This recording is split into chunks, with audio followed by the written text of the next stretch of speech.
Ciao a tutti, sì, ci siamo, dai, 10 minuti accademici li abbiamo aspettati. Grazie di essere numerosi anche oggi. Continuiamo con la sessione dopo aver parlato ieri di giustizia, oggi ritorniamo col digitale, ancora sui dati. La cosa di oggi credo sia veramente interessante, poi passo la parola a Carlo per la presentazione dei relatori e per illustrare un po' di che cosa parleremo.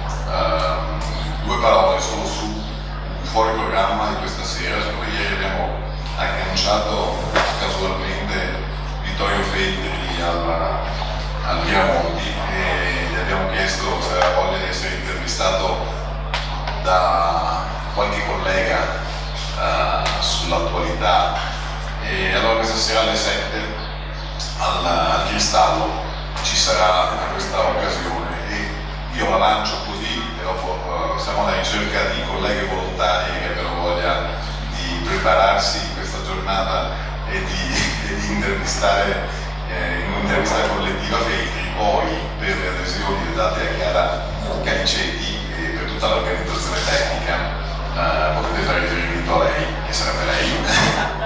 e basta, sulla comunicazione fuori programma.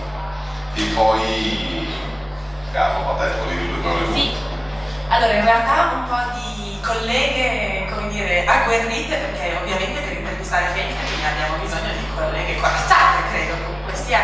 Abbiamo già qualche volontaria, quindi alzate le mani volontarie. Ah, non lo fanno? Sono timide.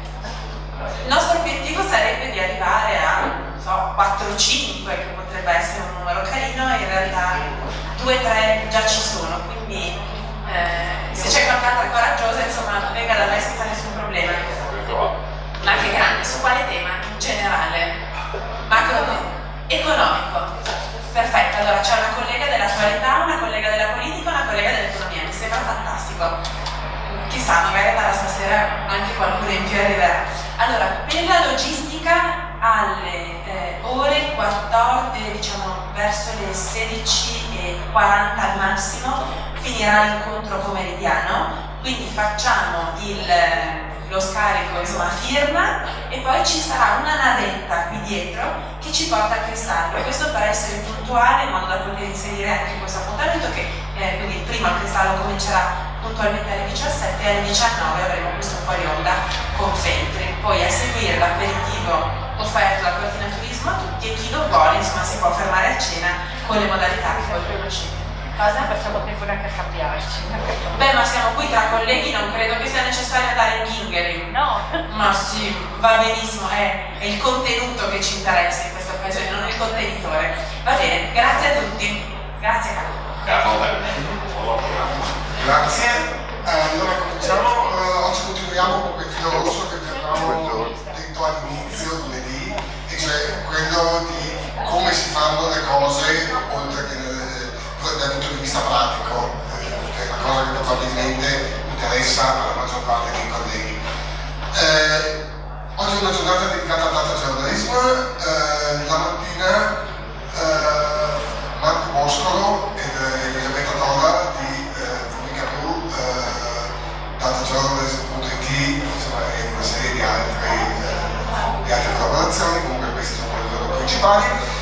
Vi parleranno principalmente dell'ultima loro inchiesta, vastissima e importante. Tra l'altro non so se voi avete avuto occasione di vederla, altrimenti sicuramente lo farete dopo l'incontro di oggi. Si chiama Seedversity. Non vado oltre, vi ricordo soltanto su Twitter, se volete scrivere, l'hashtag è CTR, Cortina Torino Roma, per quanto riguarda la manifestazione. Per quanto riguarda il data journalism, visto che parliamo, l'hashtag internazionale, diciamo, è DDJ, Data Driven Journalism. Bene, cominciamo. Comincia Elisabetta. Benissimo. Buongiorno a tutti, grazie per l'invito, grazie Carlo, grazie all'Ordine dei giornalisti del Veneto. Peraltro sia io che Marco siamo veneti.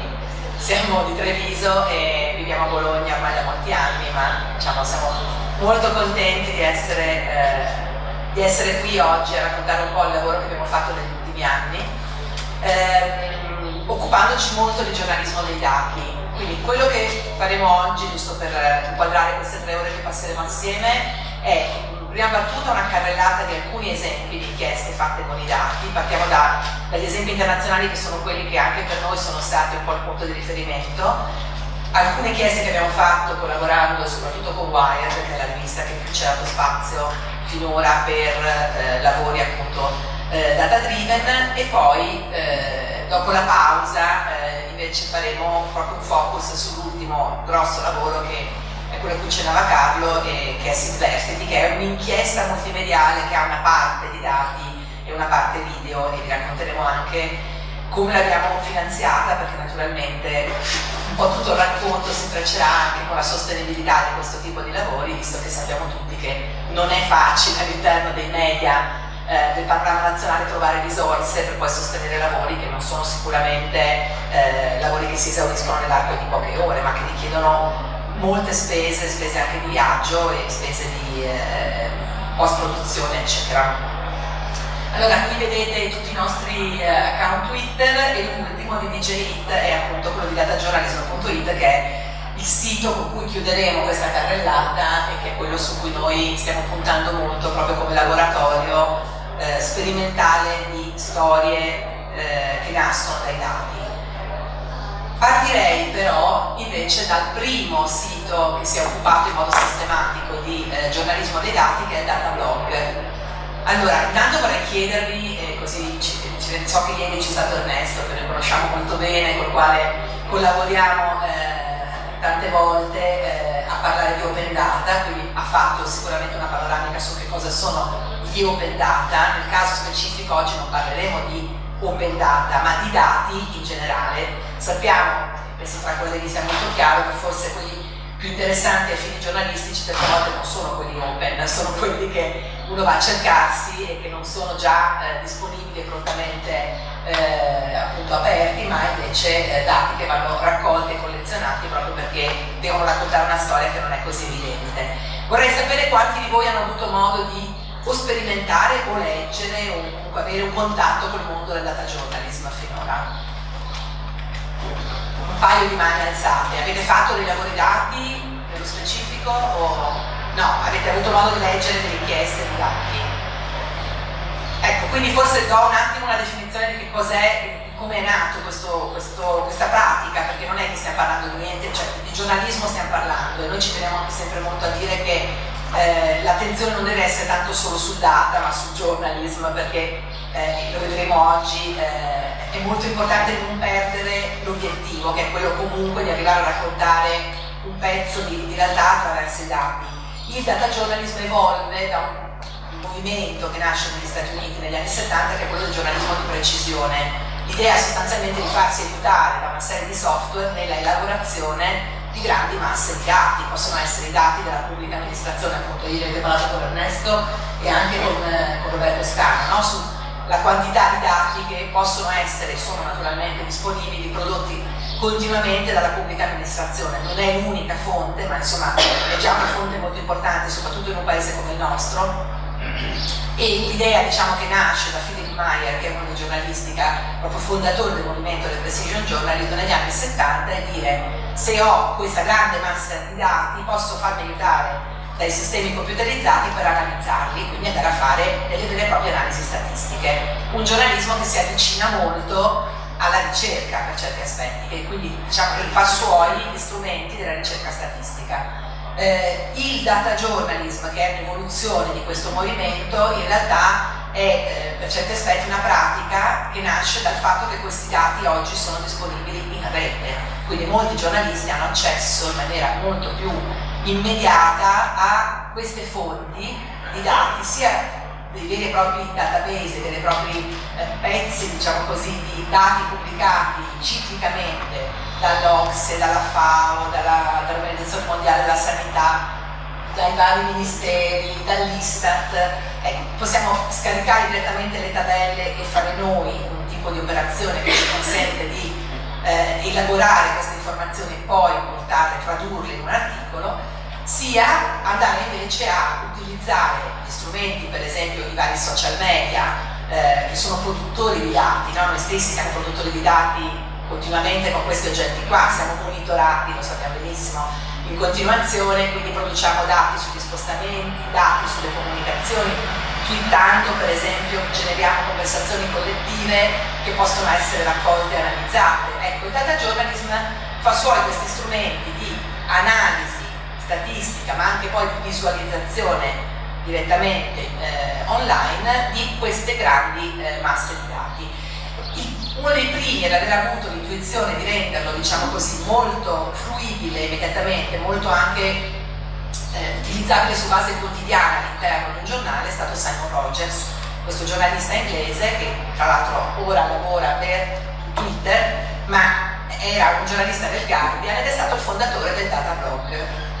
Con il payoff i fatti sono sacri, Simon Rogers dice, insomma, chiaramente portando, se vogliamo, proprio un po' all'estremo, no? la filosofia anche del giornalismo anglosassone, c'è una parte del giornale che si occupa solo di elaborazione e racconto dei fatti, le opinioni stanno da un'altra parte, quindi i fatti te li posso proprio mostrare sotto forma di numeri, grafici, mappe, e quindi non solo ti dico io quali sono i dati in base alle mie fonti, ma proprio te li rendo espliciti.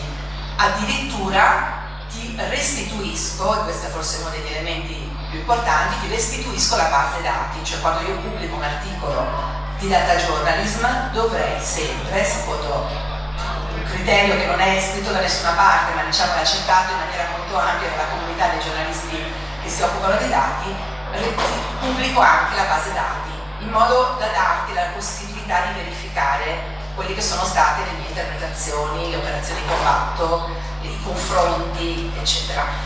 Vi faccio vedere solo un esempio che è stato molto interessante, uno dei più bei lavori che ha fatto il Guardian, quando ci sono stati i riots in Inghilterra nel 2011, e il Premier Cameron si precipitò immediatamente a dire che non erano associati a cioè chi, diciamo, i giovani protagonisti di questi riots non erano giovani disagiati di aree povere, non erano movimenti che nascevano da un disagio di tipo socio-economico, ma invece erano giovani iniziati che rubavano i televisori, i tablet, eccetera. Non so se vi ricordate appunto che c'è stato un periodo, una qualche settimana di violenze anche molto forti nelle città sia a Londra che a Manchester. Quello che Simon Rogers e il suo team hanno fatto è stato monitorare tutta l'informazione su Twitter, quindi raccogliere il flusso di comunicazioni, mapparla, riuscendo a capire quali erano i centri da cui partivano i movimenti, diciamo, di attività, quindi da dove si spostavano questi ragazzi, quali quartieri erano quelli dove abitavano, quali quartieri quelli in cui andavano a fare invece le azioni più o meno violente, e l'accesso che ha avuto il Guardian, cosa che marca subito la differenza con la nostra situazione, ai file della polizia con l'elenco delle persone fermate e individuate, quindi diciamo, i dati ufficiali delle persone che venivano fermate, crea una mappatura e va a usa poi, scusate, un'ulteriore fonte dati che è quella della distribuzione appunto dei livelli di reddito nella città, con diversi indicatori socio-economici, per esempio le famiglie disagiate, quelle che accedono al social service, quindi che richiedono per esempio il reddito sociale, quelli che hanno richiesta di accesso alle mense popolari, eccetera, mette insieme queste fonti dati e dimostra esattamente il contrario, dimostra che quasi tutti i partecipanti alle manifestazioni violente vengono da quartieri con un altissimo disagio socio-economico, diciamo caratterizzati da un alto livello di povertà. Spesso per esempio c'è addirittura un'associazione tra genitori in carcere, famiglie con determinati problemi e questi ragazzi protagonisti dei riots, quindi smentisce naturalmente la posizione di Cameron e la posizione ufficiale governativa. Probabilmente uno a posteriori può dire era ovvio che Cameron stava mentendo, però dimostrarlo con tutto questo forte lavoro di dati ha avuto tutto un altro impatto, tant'è vero che successivamente questo lavoro è stato preso da una delle università di Londra e utilizzato proprio come lavoro di riferimento di analisi sociologica sul campo, quindi un'inchiesta giornalistica che diventa fonte di un'inchiesta, di un lavoro di indagine poi accademica, e su questo è stato poi pubblicato un grosso report, questo per dire un giornalismo che di diventa a sua volta fonte proprio di analisi sociale per il governo britannico. Questo è un esempio, forse un esempio diciamo di quelli più interessanti. Un altro esempio è questo, qui parliamo invece di una cosa molto meno come dire, drammatica, ma di enorme utilità sociale, ed è la mappatura dei dati di ispezione sanitaria nei ristoranti. Dati che noi per esempio in Italia stiamo cercando di avere da tanto tempo, ovviamente è impossibile averli, ma questo consente di mettere veramente una sorta di etichetta sui ristoranti dicendo qui sono passati l'equivalente dei NAS 6 mesi fa, 8 mesi fa, 2 anni fa. È anche interessante perché nell'ambito anglosassone questo tipo di giornalismo viene interpretato non tanto, forse poi diversamente dalla nostra attitudine, in senso punitivo. Molti di questi ristoranti utilizzano, cioè quelli che ottengono uno score negativo, lo utilizzano come strumento poi di miglioramento. Ecco, nella logica tipica del mondo anglosassone è anche vero che si può fallire e rinascere, no? Cosa che in Italia è molto più difficile. Però anche questo è un esempio di lavoro giornalistico che in realtà è estremamente interessante perché consente, è stato fatto sia in Gran Bretagna che negli Stati Uniti, per esempio in California, nella zona di Los Angeles, sono stati mappati tutti i ristoranti appunto con una sorta di valutazione, di etichetta sul grado di igiene e di qualità degli alimenti, e questo diventa una forma di servizio pubblico molto importante. Scusate, ovviamente interrompeteci in qualunque momento con domande, cioè vorremmo che fosse più possibile una chiacchierata, quindi se avete dubbi, perplessità, domande o commenti siamo ben contenti di rendere più interattiva possibile questa carrellata. Questo è Dollars for Dogs, qualcuno l'ha sentita nominare, questa è un'inchiesta che è diventata diciamo un po' il prototipo forse del giornalismo dei dati, è stata pubblicata su ProPublica. ProPublica è una rivista online fondata da Paul Steiger, ex Washington Post, direttore, Wall Street Journal, che è riuscito a raccogliere in prima battuta, perché resta cambiato il modello di finanziamento, ma nel classico sistema americano ha trovato una coppia di miliardari che hanno deciso di mettere 10 milioni di dollari su un'impresa all'anno, certo, 10 milioni all'anno su un'impresa giornalistica indipendente con l'idea di rendere questa rivista online una rivista appunto watchdog, no? Quindi proprio di giornalismo non che segue la notizia. ProPublica non è così agganciata all'attualità in senso stretto, è una rivista che fa solo online, che fa solo inchieste di grande interesse pubblico, di grande impatto pubblico. Una caratteristica importante, questa Dollars for Dogs la esemplifica molto bene, è che non fa un articolo e via, fa proprio delle serie. Dollars for Dogs nasce ormai, saranno 4-5 anni che vanno avanti, poi sono arrivati a oltre 50 storie. Nasce da un caso, un processo, che è un processo in cui vengono condannate 7 aziende farmaceutiche per non avere, avere falsificato in qualche modo, aver nascosto il loro pagamento a dei medici. Non è vietato dal sistema americano che i medici vengano pagati dalle aziende farmaceutiche, ma quello che invece era stato messo sotto processo era il fatto che per questo legame poi questi dottori, che non erano necessariamente più competenti nel campo di riferimento, venivano poi promossi per esempio in consigli di amministrazione dell'università o in situazioni di potere. Quindi la condanna che viene fuori da questo processo è di rendere aperti questi dati, cioè di rendere esplicita l'informazione in modo che il pubblico possa sapere da chi vengono pagati questi medici, quanto vengono pagati, per che cosa, eccetera. Questo tra l'altro prima dell'arrivo di Medicare, questa redazione decide di fare un lavoro pazzesco, loro lo descrivono tra l'altro molto bene, non ci sono solo le storie pubblicate sul sito, ma anche il making of, no? Come abbiamo costruito il database, perché inizialmente questi dati, come potete immaginare, non è che le compagnie farmaceutiche fossero così felici di pubblicare in maniera aperta questi dati, quindi hanno fatto di tutto per renderli non così immediatamente fruibili, sono stati pubblicati in PDF, a volte in flash, su una pagina web difficile da utilizzare, eccetera. L'informatico, nello specifico del Nguyen, questo giovane genio, come diceva Paul Steiger, ha utilizzato dei mesi per riuscire a utilizzare questi dati e costruire un database vero e proprio, quindi portarli dentro, diciamo, un sistema di analisi dati come quelli che si utilizzano nella ricerca statistica, e hanno iniziato a pubblicare il primo pezzo di dati che avevano con un sistema molto americano. Questo ve lo faccio vedere, possiamo anche andare online, ma insomma vi faccio vedere molto velocemente. Voi potete andare proprio a cercare stato per stato chi sono i medici che vengono pagati e andare a inserire il nome del vostro dottore e vedere se sta dentro al database. Quindi il lavoro è non solo di mappatura della situazione, ci sono tot dottori pagati dalle aziende farmaceutiche, ma è proprio dire il tuo dottore, sei sicuro che quando ti prescrive questa o quella medicina non lo faccia perché ha dietro alle spalle un interesse privato a farlo?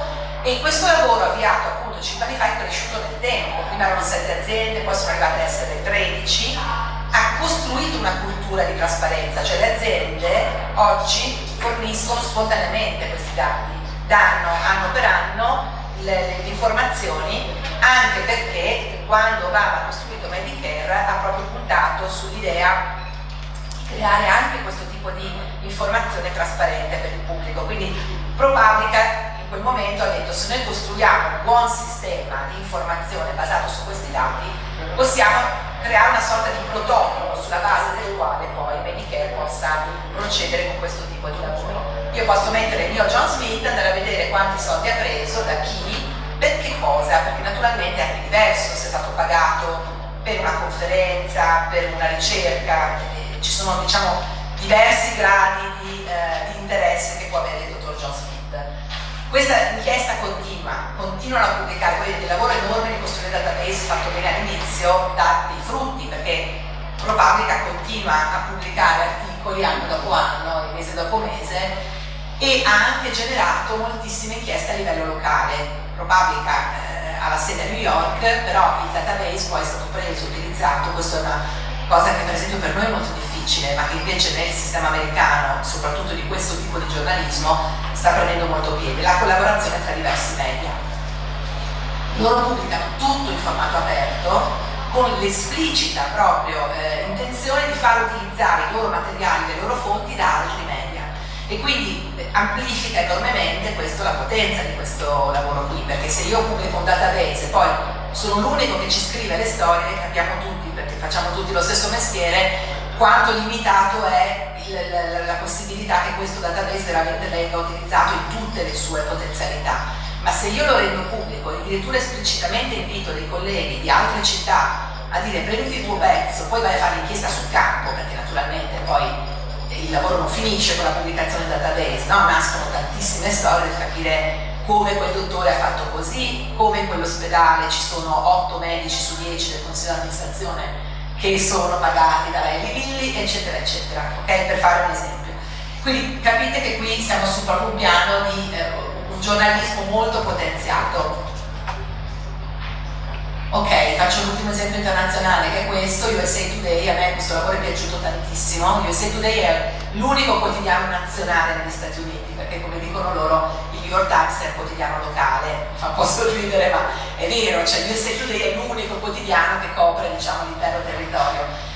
Qui c'è stato un investimento del quotidiano anche nella parte di ricerca, hanno dedicato un team di giornalisti per mesi, credo un anno, e addirittura hanno pagato dei laboratori di ricerca. Qui l'idea qual è stata? C'è stata una fase di chiusura di tutta una serie di aziende, no? Dagli anni 50 e 60, aziende che lavoravano a volte con sostanze tossiche, aziende dell'ambito dell'acciaio, della metallurgia, di vari tipi di... sono state smontate, chiuse, le attività sono state concluse, ma non sono stati bonificati i terreni. Nel frattempo, suona familiare, non ci sono state le bonifiche. Nel frattempo sono cresciuti quartieri, magari sono state costruite scuole, ospedali, quartieri interi che vivono su quei terreni, e l'inchiesta che fa il USA Today è andare a vedere qual è la situazione, quali sono i terreni effettivamente che sono stati bonificati, quali sono quelli che bonificati non lo sono stati, perché, per come. in un sistema federale come quello statunitense, ogni Stato fa un po' a modo suo, fanno un lavoro d'archivio pazzesco, cioè non solo prendono i dati dell'EPA, che è l'Environmental Protection Agency americana, ma vanno Stato per Stato negli archivi dei giornali per vedere, per esempio, quali documenti ci sono che attestano la presenza della tal industria, della tal altra industria negli anni 40, 50, 60, cosa c'era lì prima, e costruiscono questa mappa interattiva veramente ricchissima di dove erano le aziende, che adesso non ci sono più, le ghost factories, e chi ci vive ora. Cosa sa chi ci vive ora di che cosa c'è sotto casa sua, esatto, che cosa, e addirittura commissionano alcuni laboratori di ricerca per fare l'analisi dei terreni, cioè in qualche caso le analisi dei terreni vengono fatte direttamente sotto commissione di USA Today. E questo è un lavoro enorme, anche questo Boeing, che è stato premiato, ecco, alcuni di questi lavori hanno avuto dei premi importanti, qualche lavoro di dati di questo tipo ha avuto il Pulitzer, il primo Pulitzer era un lavoro di dati arrivato nel 2011. Ganando in qualche modo l'idea che questa possa essere una forma di giornalismo veramente d'inchiesta con un'enorme capacità di impatto. Ecco, vedete qua c'è la mappa, ecco, lo strumento è quello della visualizzazione interattiva attraverso gli strumenti che oggi abbiamo, può essere anche una mappa Google per intenderci. Non ha importanza che lo strumento adesso, nei media americani c'è sempre una parte della redazione molto tecnologica, no? Il designer e l'informatico stanno in redazione, una cosa che per noi è molto più rara, non so quanti di voi abbiano questa esperienza, noi lavorando come freelance non conosciamo, ne conosciamo 2 o 3 di redazioni, in quelle con cui collaboriamo noi l'informatico non c'è in redazione, cioè c'è per fare il sito web del giornale, ma non per lavorare con i giornalisti sullo sviluppo di un certo tipo di applicazione. Qui è diverso, però è vero anche, lo vedrete penso anche domani, ci sono tanti strumenti anche già pronti, per esempio le mappe Google, so che venerdì ci sarà, no, è domani che c'è, c'è la giornata Google, altri strumenti per le mappe. Ci sono tanti strumenti veramente molto pronti all'uso che possiamo utilizzare e imparare a utilizzare veramente in maniera molto rapida, che consentono di fare questo tipo di cose. Qui come dire, il lavoro grosso è raccogliere i dati e organizzare i dati, poi i dati, visualizzarli in una mappa, consentire al lettore di andare a navigare quella mappa cliccando con una di quelle bandierine e aprendo una storia. Questa parte qui è la parte più semplice, diciamo la meno complicata del lavoro. Ecco, io questa prima carrellata la chiudo perché volevo solo fare alcuni esempi di inchieste internazionali. Noi da lì siamo partiti e ci tengo sempre a sottolineare che in Italia questo tipo di giornalismo è stato portato con molto entusiasmo e vigore da Guido Romeo, che è il signor Hector Wired, che aveva avviato proprio nel 2011 questo progetto con l'allora Fondazione Ares di Trento, che non c'è più.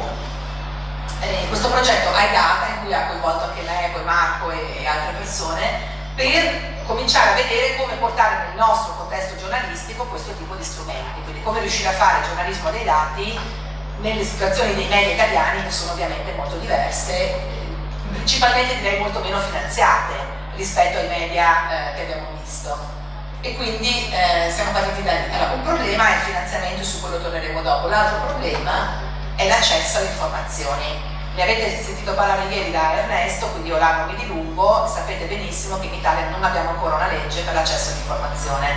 Gli strumenti che abbiamo, diciamo, sono parziali. È questo, esatto, semmai ci sarà. E devo dire che quando noi ci confrontiamo con i colleghi, perfino adesso l'ultimo paese che ha approvato il Foglia è la Spagna, e già parlare con gli spagnoli nell'ultimo anno ha cambiato completamente, come dire, il registro, perché loro ti dicono: ah, ho fatto la richiesta di accesso, no, volevo fare quella cosa lì, quel tipo di inchiesta, ho fatto la richiesta di accesso, e quindi poi non è che fatta la richiesta di accesso si sono risolti tutti i problemi, ma certo è uno strumento molto potente in mano al giornalista. Noi questo strumento non ce l'abbiamo proprio, come vi racconteremo tra poco.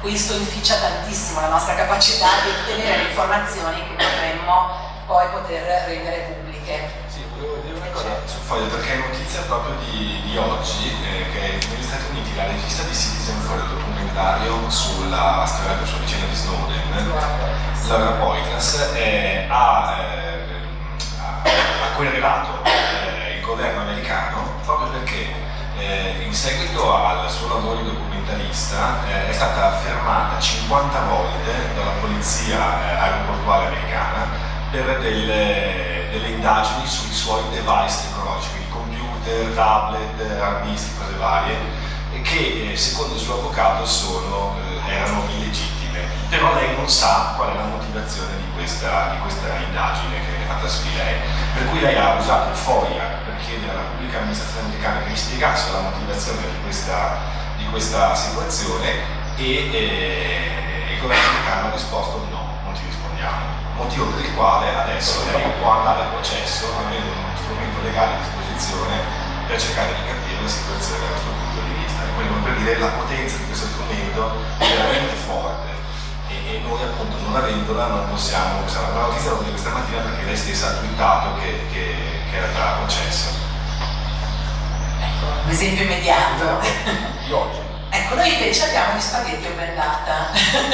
Allora, noi abbiamo una community molto attiva di persone che lavorano dentro e fuori le pubbliche amministrazioni, giornalisti, appassionati, civic hackers, come ci si autodefiniscono. Adesso questa è una foto dell'ultimo raduno a Bologna. E è una community interessante dal nostro punto di vista. Noi ci siamo entrati appunto ormai dal fine 2010. È una community interessante proprio perché ci aiuta a superare un po' di queste difficoltà, cioè posto che noi non abbiamo determinati strumenti che ci rendano più facile il lavoro sui dati, né abbiamo il diritto di accesso, né abbiamo la componente tecnologica dentro ai media con cui lavorare, quindi diciamo lo sviluppatore in redazione che ci aiuta magari a trovare i dati in rete, quelli un po' nascosti, quelli che interessanti ma che non sono prontamente disponibili, o a fare il lavoro che ha fatto Del Nguyen per Dollars for Docs, no? La capacità di prendere quei dati disponibili in una forma non però prontamente utilizzabile da un software di analisi dati e renderli invece disponibili, facendo l'operazione che chiamiamo scraping, no? È un'operazione, appunto, lo dice il nome stesso, proprio di grattare i dati dai supporti in cui sono e renderli invece prontamente disponibili. Dentro questa community, diciamo, si è creata una solidarietà molto forte tra chi queste competenze le ha e lo fa per pura passione civica, perché ovviamente sono per lo più persone che fanno altro di mestiere, o lavorano appunto nelle pubbliche amministrazioni o lavorano in imprese facendo gli sviluppatori per altri motivi. Devo dire che molti progetti veramente interessanti di questi anni siamo riusciti a farli grazie al fatto che qualcuno ci ha detto vi do una mano io, ma così, in forma volontaria e in forma del tutto motivata dall'idea che questo tipo di giornalismo possa veramente fare un po' la differenza. Quindi vabbè, ci tengo sempre a ringraziarli, nello specifico la persona con la maglietta gialla è diventato ora il nostro amico sviluppatore, no? Cioè la persona con cui noi lavoriamo su base quasi quotidiana, perché appunto lui, mosso da una grandissima passione civica, molto bravo a lavorare con gli strumenti di rete. Noi che siamo di formazione giornalistica e non tecnologica, ovviamente abbiamo veramente bisogno di quella competenza, quindi è una community in cui abbiamo trovato veramente un grande supporto. Forse Ernesto, che l'ha fatta vedere ieri, c'è stata da parte chi il diritto di sapere, un'associazione che si è messa in moto, anche qui nata da Guido Romeo, Ernesto Belisario e altre persone, per promuovere il diritto di accesso. C'è una piattaforma che consente ai giornalisti di fare le richieste di accesso in maniera più semplice, cioè utilizzando questa piattaforma potete fare la richiesta di accesso alle pubbliche amministrazioni, la richiesta viene monitorata dal sistema e diciamo viene monitorato anche il tempo di risposta. Quindi è molto interessante perché è vero che noi non abbiamo questa garanzia, ma siccome al tempo stesso c'è una forte attività di lobby per riuscire ad arrivare ad avere questo strumento, vedremo se veramente c'è una proposta di legge depositata al Senato, vedremo se verrà discussa. E Matteo Renzi, quando è andato al governo, ha detto che per lui l'open data non un'assoluta priorità e che la trasparenza stava al primo posto. Però insomma diciamo l'attività c'è per cercare di promuovere questa cosa. È anche interessante se tutti quelli che intendono fare richieste, quando dico richiesta di accesso non dico solo ai dati, adesso noi lavoriamo molto con i dati, richiesta di accesso è anche alle informazioni e ai documenti, Se le facciamo attraverso questo strumento, perlomeno si fa massa critica e si vede quante di queste richieste vengono effettivamente considerate e quante per esempio no. Ecco, chiudo questa carrellata appunto per poi andare sulle nostre esperienze delle inchieste che abbiamo fatto noi, recuperando questo piccolo grafico per spiegare molto velocemente qual è, come dire, il metodo del data journalism, no? Allora, questo grafico l'ha fatto Mirko Lorenz, che è un altro data journalist che ha fondato Data Wrapper, uno degli strumenti. È vero che era maestro e che ha fatto un periodo di formazione anche lì. Mirko Lorenz è tra l'altro fondatore, tra gli altri, di Data Wrapper, che è uno degli strumenti che noi usiamo per fare grafici in modo facile, diciamo, è una piattaforma che consente, una volta che voi avete la vostra tabella dati, di visualizzarla. Sì, direi di sì, perché forse poi può essere utile a chi si appassiona a questa cosa. È uno strumento veramente facile per fare grafici e mappe, e quindi tra l'altro ha una versione gratuita e poi ha delle versioni a pagamento. Ovviamente se uno lo utilizza in maniera intensiva, per esempio come redazione, ha senso andare sullo strumento a pagamento. Noi che ancora siamo nella versione freelance assolutamente iper sottopagata, tendiamo a usare il più possibile strumenti gratuiti anche in questo caso. Però Data Wrapper ha il merito veramente di consentire in maniera molto veloce, anche chi non ha alte competenze tecnologiche, la visualizzazione di dati sotto forma di mappe o grafici belli, che si possono mettere in pagina molto facilmente. Genera un codice come quello di YouTube, un iframe che voi prendete e inserite nella vostra pagina web. Quindi ecco un altro strumento che immediatamente si può utilizzare, basta avere una bella tabella pulita di dati all'inizio. Allora, Mirko Lorenz ha anche semplificato questo percorso. Si parte dai dati, i dati ovviamente sono la prima cosa, cioè o i dati sono lì. Non vi nego che molte volte noi usiamo anche dati già pronti all'uso, dati Istat.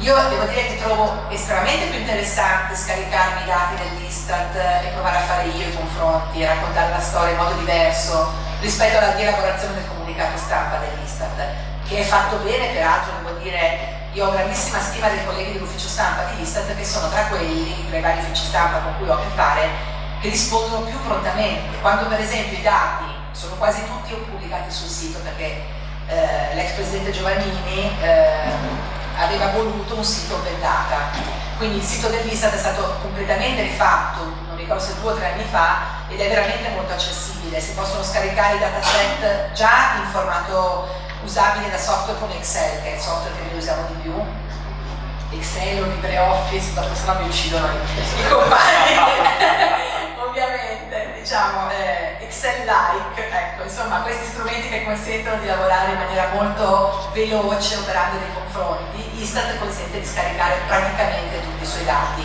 Quelli che non sono già sul sito, magari perché volete una disaggregazione locale, territoriale, Istat tende a volte arrivare alla regione, a volte al comune, a volte alla provincia, dipende, potete chiedere all'ufficio stampa e veramente nell'arco di un'ora vi mandano il dataset. Quindi questo per dire quanto è utile e secondo me incredibilmente più potente che non prendere il comunicato stampa e, come dire, rititolarlo e rimetterlo così. Insomma è veramente molto diverso.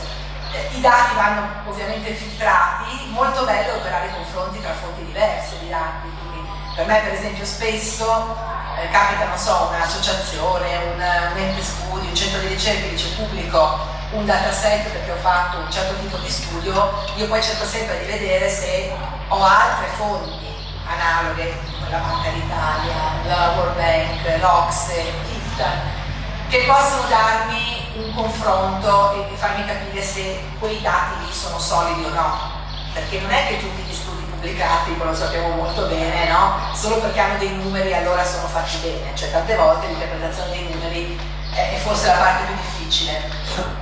Una volta sistemate e pulite le tabelle vado a visualizzarle con alcuni di questi strumenti e poi costruisco la storia. Attenzione che, come dire, noi ci teniamo a dire che da quando abbiamo iniziato a fare questo tipo di lavoro a volte ci vengono delle richieste appunto da freelance, capita spesso che uno ti chiama e dice senti io vorrei una mappina perché la mappa piace molto in pagina. Io ci tengo sempre a dire sì, la mappa però dietro deve avere una storia, se non c'è la storia cosa metti la mappa a fare? Cioè la mappa in sé non dice nulla, Ed è vero che un pochino c'è la tendenza di molti nostri media a dire prendo questa cosa perché è bella, adesso fa molto digital mettere la mappa interattiva, ma non faccio il lavoro che ci vorrebbe, che è quello di far sì che quella mappa stia raccontando qualcosa, ok? È perfettamente inutile mettere una mappa se dietro quella mappa non c'è un lavoro, e questa è la parte più difficile per noi a volte, perché appunto pare che adesso dobbiamo riempire le pagine di strumenti interattivi, un po' come dobbiamo riempire di video di YouTube o delle foto dei lettori, eccetera. Cioè io dico sempre bisogna stare molto attenti alla mappite. Non credo che sia una buona attitudine quella di pensare che questi strumenti sono belli di per sé, perché poi se non raccontano qualcosa, e soprattutto se non raccontano qualcosa che è stato verificato, finiscono per diventare fortemente controproducenti. Quindi la storia, secondo me, rimane sempre l'elemento di base, insomma, è fondamentale. Allora, in Italia al momento lavori di dati li trovate su Wired, che ha aperto una sezione dedicata ai dati. C'è un blog del Sole 24 Ore dedicato ai dati che però non fa tante storie originali, anche perché è curato da una persona, quindi questa persona che fa anche altre cose non è che da sola possa fare una quantità di storie con dati. La Stampa aveva avviato con la sua Academy un Media Lab in cui pubblica alcune storie dati, e poi vi faremo vedere qualcosa sta facendo l'Espresso. Poi ci sono dei media locali che hanno fatto delle esperienze, qualcosa vedremo. Non è ancora così diffuso il data journalism, probabilmente perché la cosa più difficile è mettere in piedi proprio le competenze, cioè creare dei gruppi di persone che lavorino su questo tipo di storie. Prima di passare alle scuole, voglio aggiungere qualcosa qui e voglio sapere se ci sono domande. Prego. Facile o semplice avere l'accesso ai dati per me italiano di altri paesi? Molto di più che il contrario. Noi abbiamo più accesso ai dati di altri paesi che a quelli del nostro. C'è un episodio veramente divertente che racconta, non mi ricordo qual era il paese africano, che non aveva una legge di accesso alle proprie informazioni, ma cosa ha fatto? Ai giornalisti, forse il Kenya o la Nigeria, un paese di lingua inglese in Africa, non aveva accesso alle informazioni sulla spesa pubblica del proprio paese. Quello che ha fatto è che ha usato, siccome in Inghilterra il FOIA esiste, ma non è riservato ai cittadini britannici, ma dice la legge, è aperto a qualsiasi persona. Per cui loro hanno fatto le richieste di FOIA dalla Nigeria, non mi ricordo qual è il paese di preciso, però hanno fatto le richieste dall'esterno al governo inglese chiedendo quanti sono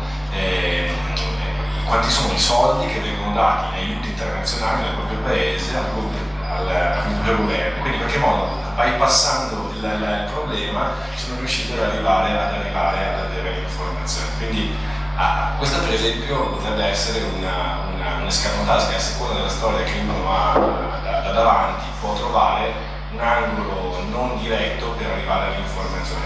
Se poi sulla questione di come accedere alle informazioni in Italia potremmo stare qui 2 giorni a discutere delle problematiche e dei proclami che vengono fatti, perché Elisabetta ha ricordato Renzi, ma non solo Renzi, ma una serie di ministri del governo Renzi ha fatto determinate promesse di cui non abbiamo visto nulla. 700 emendamenti di esito. Esatto. No, il problema, cioè in realtà ci sono molti paesi che hanno approvato, anche noi abbiamo un sito governativo, poi abbiamo siti regionali, comunali, eccetera, open data. Molti altri paesi l'hanno fatto. Intanto sono diverse le leggi sulla privacy.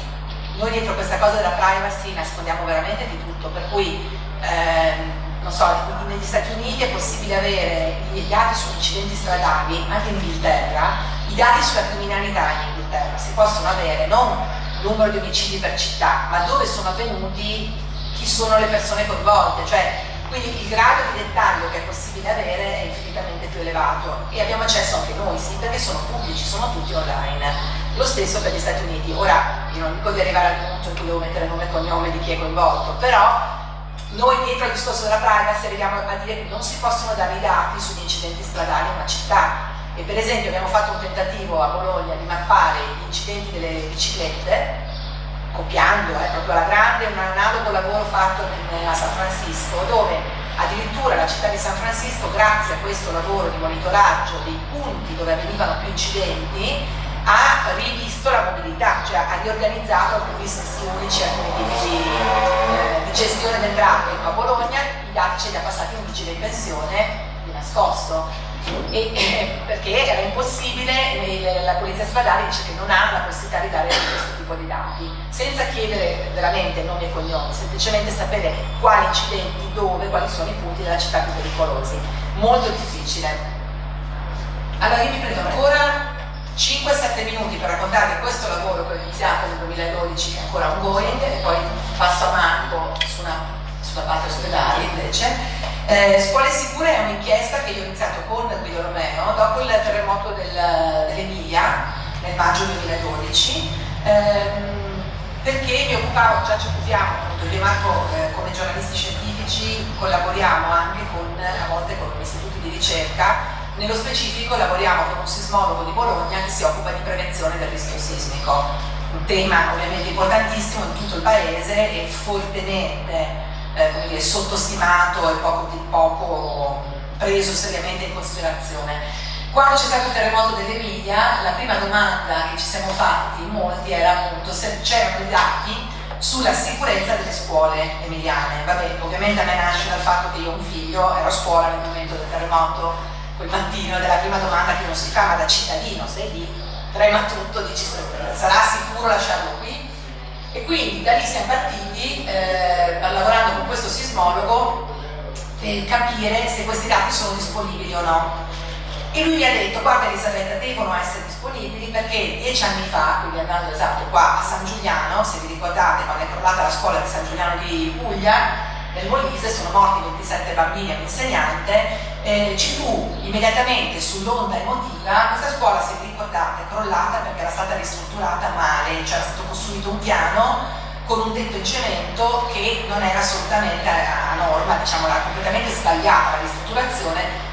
Ci sono stati 3 gradi di giudizio, 5 persone condannate in via definitiva, incluso il sindaco del paese, tra l'altro, qui c'erano certificati falsi, eccetera. La cosa più tragica è che il sindaco ha perso la figlia in questa scuola, questo vuol dire che siamo proprio un paese strano, no? Perché poi si fanno le cose false e si paga a volte di prima persona un prezzo altissimo, perché questa persona ha pagato molto di più, diciamo, che non solo dal punto di vista giudiziario. La scuola è crollata e ovviamente in quel momento, sull'onda emotiva, il governo italiano, Berlusconi allora al governo, stanzia una prima forte cifra che poi negli anni arriva a 4 miliardi di euro per fare la verifica della fragilità, o meglio della vulnerabilità sismica degli edifici pubblici, non solo le scuole, di tutti gli edifici pubblici partendo dalle zone ad alto rischio.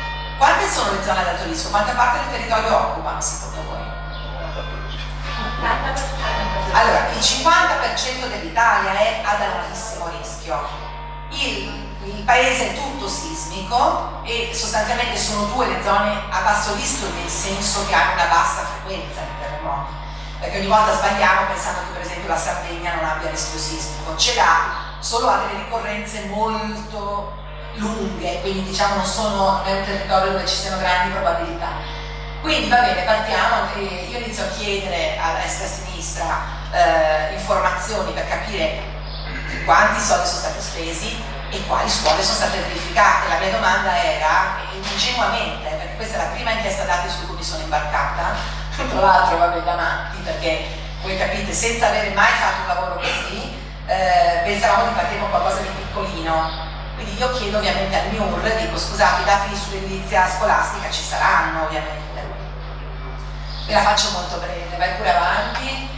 Il MIUR in quel momento non aveva l'anagrafica pubblicata online, c'era Profumo come ministro, in quel momento nel 2012 parlo, c'era Profumo come ministro, c'era un gruppo a sostegno degli open data dentro il MIUR, anche un po' su sollecitazione vengono pubblicati i dati aperti. In questa cosa qui la scuola è chiaro che in realtà consente di scaricare ai genitori che devono iscrivere i figli alle scuole un certo numero di scuole alla volta, con informazioni sulle scuole ma non sugli edifici, soltanto su insegnanti, su quelli della scuola eccetera.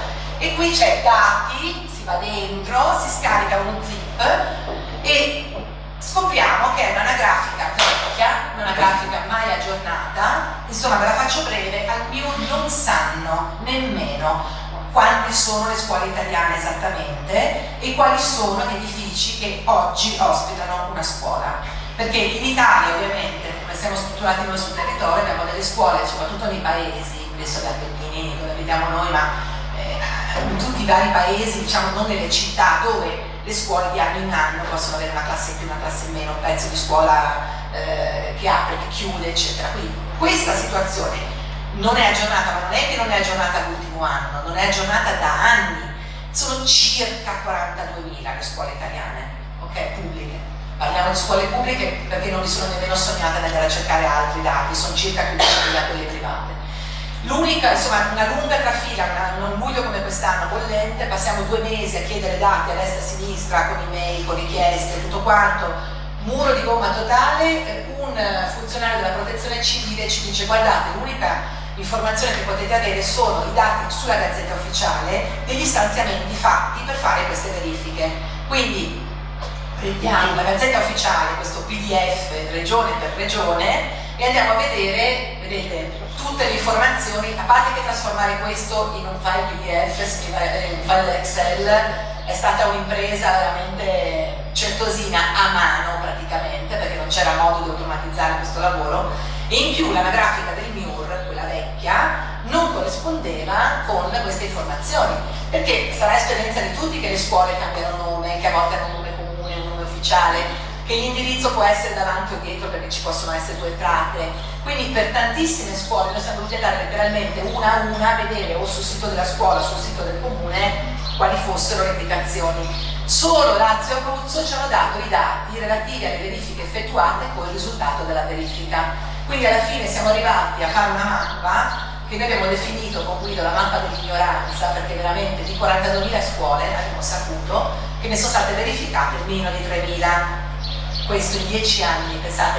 Poi voglio dire, l'onda emotiva di San Giuliano, cioè eravamo al decennale di San Giuliano e andavamo con meno di 3.000 scuole verificate su 42.000. E di queste 3.000 noi abbiamo avuto i risultati, questo indice di rischio che siamo riusciti a mappare solo per circa 1.000-1.500 scuole, che sono quelle abruzzesi e laziali di cui le regioni ci hanno dato le informazioni. Tutte le altre regioni si sono rifiutate di darci le informazioni, continuavano a rimpallarci, invece comunque avrebbero dato le informazioni una volta organizzate. Il MIUR ha continuato a fare assolutamente il muro di gomma. Quando abbiamo pubblicato la prima parte dell'inchiesta online, il MIUR ha mandato fuori una nota stampa dicendo: non è vero che ci siamo rifiutati di dare i dati, perché ovviamente noi esplicitamente abbiamo detto che abbiamo chiesti al MIUR e anche a regioni che hanno fatto la bandiera dell'open data come l'Emilia Romagna o la Toscana, anche loro non ci diano dati. E quindi l'abbiamo dichiarato, e questa cosa a MIUR non è piaciuta, per cui c'è stata una risposta anche piuttosto vivace. Per fortuna avevamo lì lavorato non tanto di telefono ma di email, avevamo tutte le email inviate. Nello specifico, io molto spesso vediamo di questo, la mail era arrivata all'ufficio stampa del MIUR il 26 luglio, a settembre non ci avevano mai risposto, nonostante sollecitazioni telefoniche, non è che abbiamo mandato un'email e basta. E poi a un certo punto ci è stato detto che questa mail era arrivata a una signora che era in Brasile in vacanza per 5 settimane, quindi insomma non si era potuto rispondere a questa richiesta per questo motivo.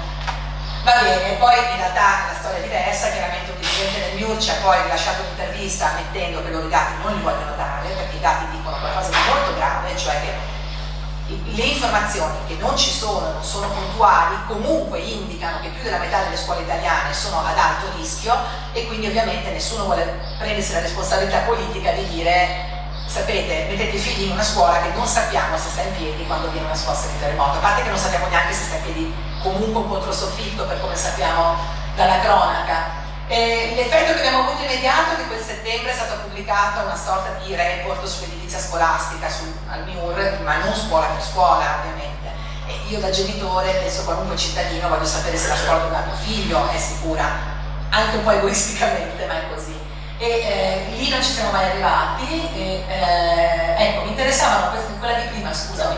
Questa è una mamma che ci ha scritto quando abbiamo pubblicato l'inchiesta, e anche qui abbiamo seguito un po' la linea americana, abbiamo pubblicato un'inchiesta in 20 puntate, abbiamo fatto tanti pezzi, diciamo, partendo da questa mappa. E una madre nel Pollino, nell'ottobre successivo c'è stato un piccolo sciame sismico, lei è andato dal dirigente scolastico dicendo abbiamo informazioni sulla scuola, il dirigente le ha detto siamo nelle mani del Signore. Questa è la risposta di civiltà che un dirigente scolastico che peraltro ha la responsabilità di avere i certificati in ordine delle proprie scuole. Dentro la community di cui parlavo prima, molti degli attivisti, essendo operatori dentro la pubblica amministrazione, si sono stupiti, cioè loro erano convinti che fossimo noi non capaci di prendere le informazioni, perché c'è un po' anche questo entusiasmo, no? Questo dire sicuramente gli atti sono aperti, adesso andiamo. E nello specifico un collega, uno di loro mi ha scritto dicendomi ma devono darli, sono pubblici, facciamo una prova, mi ha dato una mano per una regione, che non vi nomino perché lui lavora lì. Il problema è che in realtà è rimasto male pure lui perché il suo ufficio non mi ha dato i dati, quindi capite che la situazione è molto più grave del previsto. E chiudo su questo, il TAR del Lazio ha dichiarato che il MIUR deve avere l'anagrafica aggiornata pubblica, perché quello è assolutamente un diritto, diciamo a questo punto. L'anagrafica aggiornata secondo voi c'è oggi online? È stata promessa più volte, se rimane la prossima così chiudiamo lì. Vabbè, c'è stato Renzi che ha fatto tutto il discorso sulle scuole, vi ricordate che all'inizio ha fatto scuole belle, scuole sicure, impegni sulla scuola, anche lì un sito dedicato dove i dati ancora una volta si trovano sotto forma tabellare non utilizzabile, non ci sono gli Excel, e ancora una volta, penso il prossimo, i dati puntuali sono solo per le scuole sicure. Tutti gli altri sono così, vedete, ci sono gli interventi ma non si capisce per che cosa, se sono per la pittura, per il lavaggio o per una cosa di tipo antisismico, l'adeguamento antisismico. Arriviamo ad aprile di quest'anno, qui veramente mi fermo, dopo l'ennesima convocazione di conferenza stampa dove doveva essere presentata l'anagrafe pubblica delle scuole, il 21 aprile, nuovo rinvio e nuovo rinvio a data da destinarsi. Questa anagrafe noi ancora oggi non ce l'abbiamo e il lavoro deve continuare così, diciamo, tutto dal basso. Ecco, questo è il gruppo di lavoro con cui abbiamo fatto tutto questo enorme percorso, ma come dico, siamo fortemente scontenti perché il percorso è pieno di buchi, cioè abbiamo potuto dare veramente pochissime informazioni concrete. Passo la parola avanti. Avete domande su questo? Vogliamo fare dopo una sessione unica di come preferite? C'è qualche domanda puntuale oppure facciamo doveti puri poi esatto poi ok, doveti puri sì doveti puri è un'altra storia che abbiamo fatto con Wild. Nasce da questa è la prima versione della mappa nel vecchio sito di Wild, che nel frattempo è stato aggiornato, e l'idea è il fatto che nel 2008 ministri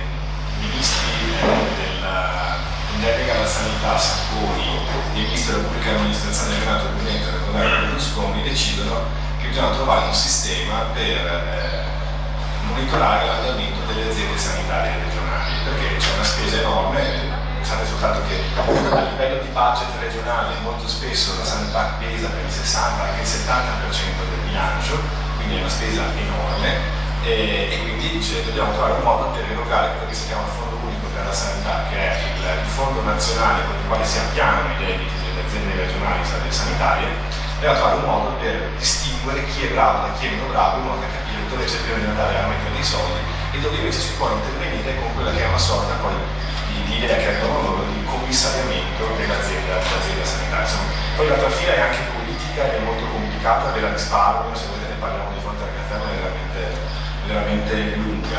Però il punto è che questi dati vengono, per questa operazione i ministri fanno nascere un'agenzia apposita che si chiama Agenas, ed è un'agenzia che si occupa dei rapporti tra le regioni e lo Stato sul punto di vista sanitario.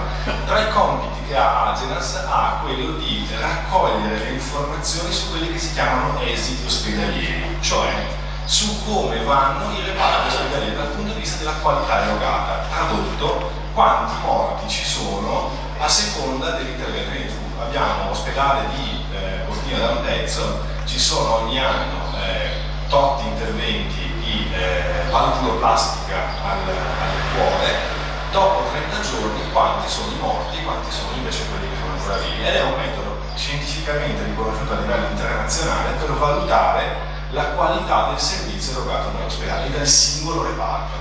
Allora dicono, l'idea è questa: prendiamo questi dati, valutiamo la qualità dell'operato degli ospedali e quindi anche delle aziende sanitarie regionali e capiamo in che modo stiamo spendendo i nostri soldi, bene o male, cioè spendiamo tanto per avere un cattivo servizio, spendiamo poco per avere uno buono, quindi possiamo trovare dei metodi per migliorare il servizio laddove mappa male perché c'è un procedimento che invece la funzione del virtuoso, questa è la grande domanda che si fanno, e bisogna dare atto a questi due personaggi che l'idea era intelligente ed era un modo per valutare effettivamente la qualità del risultato che ottengo con i soldi che spendo, soldi che sono soldi pubblici ovviamente.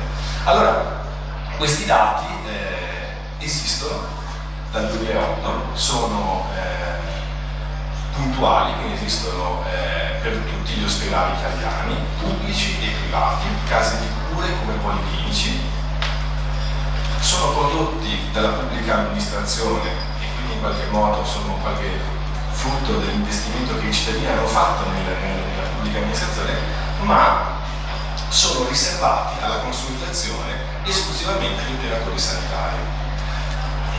E questo a noi ci stava un po' sulle scatole, perché ritenevamo che, essendo una cosa che veniva prodotta tra l'altro con denaro pubblico, fosse giusto che potessimo valutare se il nostro ospedale è un ospedale che si comporta bene dal punto di vista della qualità oppure no. Allora abbiamo cominciato a fare questa prima mappa. In come abbiamo fatto? Perché questo lo racconto dopo. Abbiamo cominciato perché abbiamo trovato quel signore con la maglietta gialla che vi dicevamo prima, che a seguito di un'azione di 4 o 5 giornalisti italiani, tra cui c'era Guido Romeo appunto, hanno rotto le scatole al Ministero, finché il Ministero ha detto vabbè, purché stiate zitti, li hanno presi in 4, li hanno messi in una stanzetta segreta senza fare proclami di nessun tipo, gli hanno dato una password e fondamentalmente hanno avuto accesso al sito di questi dati. Noi abbiamo preso quella password, l'abbiamo data al nostro informatico e abbiamo detto tira giù tutto. E abbiamo cominciato così, e quindi nella prima versione di Doveti Puri c'era una mappa in cui si poteva andare a vedere ospedale per ospedale, indicatore per indicatore, com'era la situazione del singolo ospedale. E l'idea poi era di andare a trovare quelli che il nostro collega ha definito gli ospedali della morte in una maniera molto civica, cioè vedere quali fossero gli ospedali in cui le cose andavano particolarmente male. E volevamo capire in questo modo quindi se c'era modo di dire ai dirigenti sanitari: avete fatto qualcosa per migliorare la situazione, state pensando di fare qualcosa, visto che questi dati voi li potete accedere perché siete operatori del settore. E nella versione originale, non giornalistica ma di pubblica amministrazione, l'idea è proprio di usare quei dati per far sì che il singolo dirigente sanitario possa valutare l'operato del proprio reparto.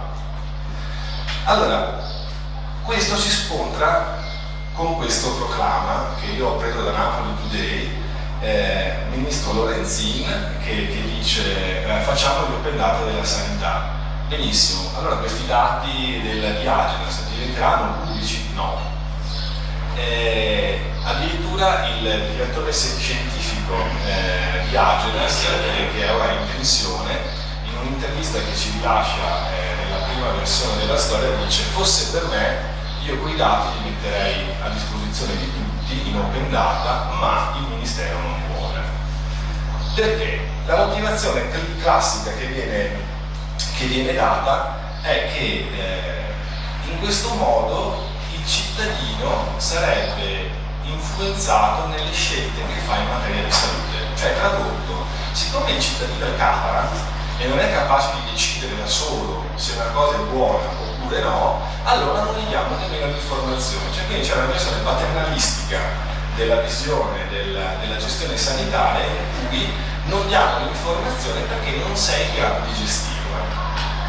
E questo si scontra però con il proclama del ministro Lorenzin da questo punto di vista. Non solo, vi ho aggiunto anche questa cosa che è un comunicato, ne ho preso uno dai tanti, del Politecnico di Milano, che dice: se investissimo negli open data per la sanità otterremo otterremo un risparmio concreto dal punto di vista della gestione del sistema sanitario italiano, otterremo dei miglioramenti in qualità che alla lunga porterebbero un vantaggio dal punto di vista anche economico. Benissimo, allora saranno pubblicizzati? No. Questo è il sito da cui si può accedere, se avete la password, ai dati. Possiamo rendere open. Giusto, ricordate la password. Allora, tanto non mi ha collegato fino adesso, quindi lo devi sempre tranquillo. Si chiama Programma Nazionale Eliti, è il programma appunto di raccolta di questi dati, e qui dentro trovate i dati. Vabbè, questa è la polemica che abbiamo fatto sulla dichiarazione della Lorenzin, perché parallelamente a questo sito, che è molto fatto abbastanza bene, c'è un sito che si chiama Open Data in Sanità, in cui dentro fondamentalmente c'è soltanto l'elenco delle farmacie italiane, e quindi non si capisce in che modo si possa parlare davvero di Open Data, c'è l'utilizzare. In più l'Ocse ha fatto un report sulla sanità in Italia e dice quella bella idea che avete avuto nel 2008 di fare un'analisi dei dati che doveva portare dal punto di vista politico a un federalismo in ambito sanitario, ecco, è un fallimento, parole dell'Ocse dal punto di vista dell'analisi della sanità del nostro paese. Allora, questo si scontra anche con un adagio che si è consolidato nel corso degli anni, in cui, al di là di tutto quello che noi sentiamo tutti i giorni sulla sanità italiana, comunque il sistema sanitario nazionale è uno dei migliori del mondo. Non so se vi ricordate anche il film di Michael Moore, Sipo, che andava a vedere com'era il sistema sanitario americano, citava una statistica che viene spesso citata, che è dell'Organizzazione Mondiale della Sanità, che dice che dal punto di vista della qualità e dell'efficienza il sistema sanitario nazionale italiano è il secondo al mondo dopo quello francese. Peccato che quella informazione sia basata su un fattore, sia basata sulla spesa pro capite che viene fatta dal governo per i cittadini, e quindi in questo senso è un'indicazione che non va in realtà a tenere conto della qualità di quello che viene. Va bene, la storia poi vuole partire da qua, cioè dal fatto che quando tu hai un caso come questo, che è del caso del San Carlo di Potenza, che è una storia che è bruttissima, nel senso che c'è una signora che va a fare un intervento di routine per la sostituzione di una valvola cardiaca, un intervento che viene svolto quotidianamente da un cardiochirurgo in molti ospedali italiani, muore sotto i ferri. Il problema è che a distanza di un anno da questa vicenda, questo fatto che poteva essere semplicemente un numero di una statistica, uno dei due chirurghi che ha operato la signora fa avere a un giornale locale una registrazione di una conversazione in cui lui parla con un altro collega del reparto e dice: io mi sento in colpa perché quella signora non è morta per una cosa, un evento imprevedibile, ma è morta perché l'abbiamo fondamentalmente ammazzata. E di più, dice che a un certo punto il primario è subentrato alla conduzione dell'operazione, e dice: quando il primario è subentrato ha continuato a portare a termine un'operazione di valvuloplastica su un cadavere, questo per non avere il caso avverso, come si dice in gergo, cioè di non avere il caso di morte dovuta a un errore medico, ma per avere invece una statistica che fosse l'operazione di valvola plastica è andata a buon fine, la signora è morta per complicazioni. Allora, la storia è lunga, però la cosa veramente preoccupante di questa vicenda è che la vicenda diventa nazionale se ne parla su Repubblica con un'intervista al chirurgo.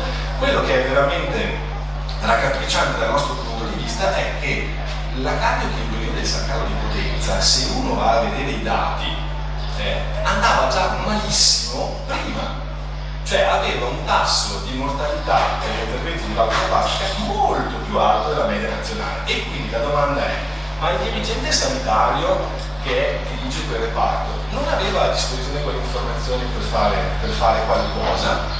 La risposta è sì, ma non ha fatto nulla. Allora la nostra idea era quella di, l'abbiamo annunciato, è di fare un'indagine in cui vogliamo mettere di nuovo a disposizione tutti i dati degli ospedali italiani e abbiamo cercato di individuare per 5 indicatori, tra tutti quelli a disposizione, che sono i 5 indicatori per i quali, cioè, sono 5 patologie per i quali si muore di più al mondo. Abbiamo cercato di individuare quali fossero gli ospedali peggiori e gli ospedali migliori d'Italia, cercando di intervistare tutti i dirigenti sanitari, perché l'introduzione di questa raccolta di dati ci dovrebbe essere un sistema quasi automatico per cui se tu sei troppo sopra media, automaticamente dovrebbe cominciare un'analisi più approfondita da parte di un team terzo che viene nel tuo ospedale e valuta il perché di questa situazione, cercando di capire se si può migliorare oppure no. E quindi la domanda che facevamo a tutti quanti i dirigenti sanitari era: siete a conoscenza di questa situazione dal punto di vista dei dati? Sì o no? Se sì, che cosa avete fatto per migliorarla? Avete individuato una procedura interna di indagine per capire se potete fare? Il Ministero è a conoscenza di questa situazione, eccetera. Le stesse domande le abbiamo anche rivolte al Ministero della Sanità.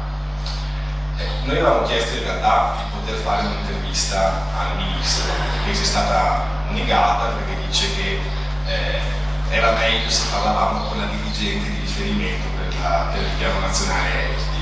Ecco, benissimo, possiamo parlarci, no, potete mandare le domande per iscritto e lei le risponderà.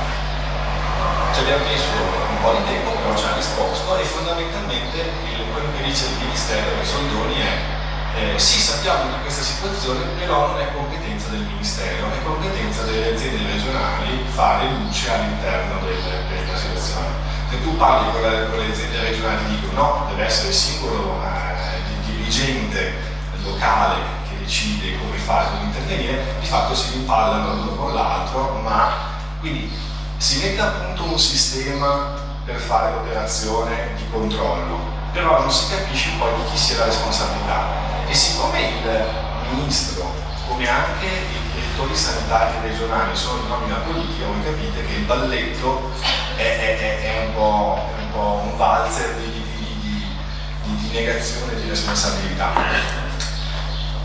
La cosa che poi ci ha bloccato da questo punto di vista è che purtroppo avendo l'inchiesta pronta per essere pubblicata, doveva uscire sul numero di luglio-agosto di quest'anno di Wired, c'è stato un problema dal punto di vista dell'editore condannato, nel senso che c'era già una situazione di solidarietà all'interno dell'azienda, c'è stato un cambio di direttore, c'è stato un taglio della redazione, per cui a questo punto il giornale cartaceo non uscirà più.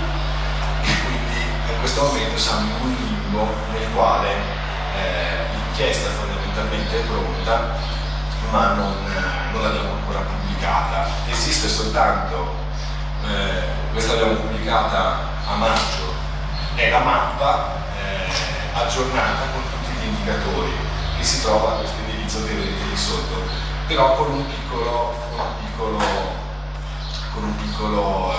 problema, nel senso che proprio il bloccarsi di alcune attività da parte di Wired fa sì che ci siano alcuni indirizzi sbagliati, perché l'abbiamo potuto pubblicare velocemente perché c'era un evento pubblico che era il Wired Next Fest e volevamo presentare la mappa, con l'idea che poi avremmo avuto fino a luglio un mese e mezzo circa di tempo per fare anche tutta una serie di pulizia, di verifica di certi errori, che non è stata possibile perché avendo chiuso i rubinetti informatico, i miei sinceramente a gratis non lo faccio, quindi in questo momento ci sono alcuni dati che non sono precisi, quindi non si può davvero utilizzare fino in fondo. Ciò nonostante la cosa che noi avremmo voluto e che ha funzionato nella prima versione dell'inchiesta è stata quella di far sì che i giornali locali prendessero il database e andassero a vedere com'era la situazione nella proprio territorio, cosa che è successa. Però io posso dire una cosa che mi dispiace molto dover dire, però noi abbiamo fatto un comunicato stampa quando è uscita la prima mappa nel 2013. Ci hanno preso tantissimi, perché abbiamo visto in rassegna stampa moltissimi articoli che riguardavano territori locali, ospedali locali, ma mi pare che fosse una ventina di articoli che abbiamo mappato, soltanto un articolo citava la nostra inchiesta. Tutti gli altri hanno preso il nostro lavoro, lo hanno utilizzato, ne siamo felici davvero, però soltanto un caso, che mi piace citare, la Tribuna di Treviso, ha citato espressamente un'inchiesta di Wired condotta da Tizio Caio Sempronio alla tua storia, e noi siamo andati a vedere la cosa che nell'ambito del discorso che faceva prima Elisabetta dell'idea di collaborazione anche all'interno della nostra categoria, un po' dispiace, perché questo tipo di operazioni, al di là del costo economico, che comunque è importante, sono anche un costo di investimento di lavoro molto profondo, molto impegnativo, sono mesi di lavoro, che è bello possano essere condivisi con gli altri, però è bello che possano essere condivisi in maniera anche corretta, e riconoscere il giornalista o chi sta a destra che si prende il lavoro bello e pronto fatto dagli altri, lo usa giustamente sul proprio territorio, però senza citarlo è un po' tradisce questo spirito anche di condivisione e di collaborazione, che invece il data journalism vorrebbe proprio essere, perché da soli queste cose non riesce a farle, e quindi è comprensibile che magari la redazione locale non abbia le risorse per fare questo tipo di attività in proprio. Facciamole insieme, siamo volentierissimamente a disposizione per farle insieme, però riconoscete, insomma, questo è l'aspetto. C'è una domanda? Sì, su questo io trovo, per chi è profano magari di queste cose, sì, trovo che sia altamente, sì, anche che abbia un certo fascino un tipo di lavoro di questo tipo, soprattutto per chi come me, cioè siamo abituati alla carta stampata tradizionale. Però l'argomento che hai toccato adesso era il quesito che io mi ponevo, cioè la sostenibilità economica di un lavoro di questo tipo. Cioè, posto che può dare indubbiamente degli sbocchi di lavoro a dei giovani appassionati di questo, ma un lavoro di questo tipo presuppone dei tempi lunghissimi di preparazione e che va al servizio poi dei quotidiani, dei giornali, dei settimanali, di chi vuole usufruire del lavoro che hai fatto tu. Ma questo, cioè voglio dire, ha una spesa enorme in termini di tempo che vi occorre, anche se magari farete più cose contemporaneamente, immagino. E vi chiedo la rispondenza, se sono dei lavori aperti e usufruibili poi gratuitamente dagli altri, come voi ricavate il profitto legittimo del vostro lavoro. E vorrei capire la risposta che vi hanno dato le testate o gli editori, magari anche quelli più sensibili a questo tipo di indagine, la risposta che vi ha dato in termini di collaborazione, se ci sono degli accordi precisi di dire voi ci fate un tot e noi vi paghiamo il corrispettivo, perché da quello che ho visto finora sono presi attraverso, voi lavorate per Wired e vengono presi poi da lì gli elementi, e sicuramente ci sono fonti di informazione, tante notizie che sono utilissime per tutti i tipi di giornali stati su questo. Dopo ci sarà chi li potrà valorizzare di più con delle mega inchieste, come può fare un settimanale, chi meno su dei dati più locali per un giornale locale, però insomma la sostanza è... Su questo posso dire... Scusa, facciamo una risposta abbastanza rapida, ma non perché non meriti, perché l'argomento è molto interessante, ma perché poi se non sbaglio sarà un oggetto La cosa che però ti posso dire subito è che tanto che il sito di Wired per scelta dell'editore è Creative Commons, quindi tutto quello che viene pubblicato sul sito di Wired è pensato per essere riutilizzato in forma gratuita da altri, purché se ne citi appunto la provenienza. L'altra cosa che ti posso dire specificamente per quanto riguarda il mio lavoro è che nel momento in cui decidiamo di fare questo tipo di operazione, di solito facciamo una preventivo dal punto di vista anche del tempo e delle risorse economiche che servono, e si cerca di costruire un team che comprende non soltanto la parte logistica ma anche la parte informatica.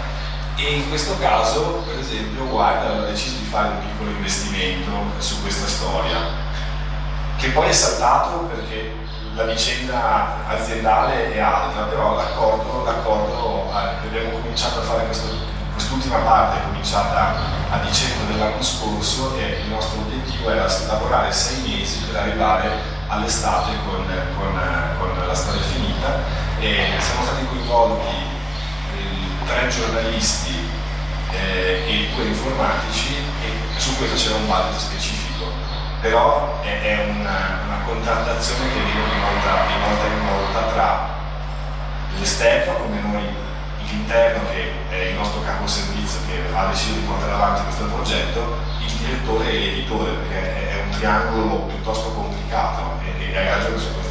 Però poi ci sono anche altre cose che volevamo dire sul finanziamento, ne parliamo diffusamente nella seconda parte.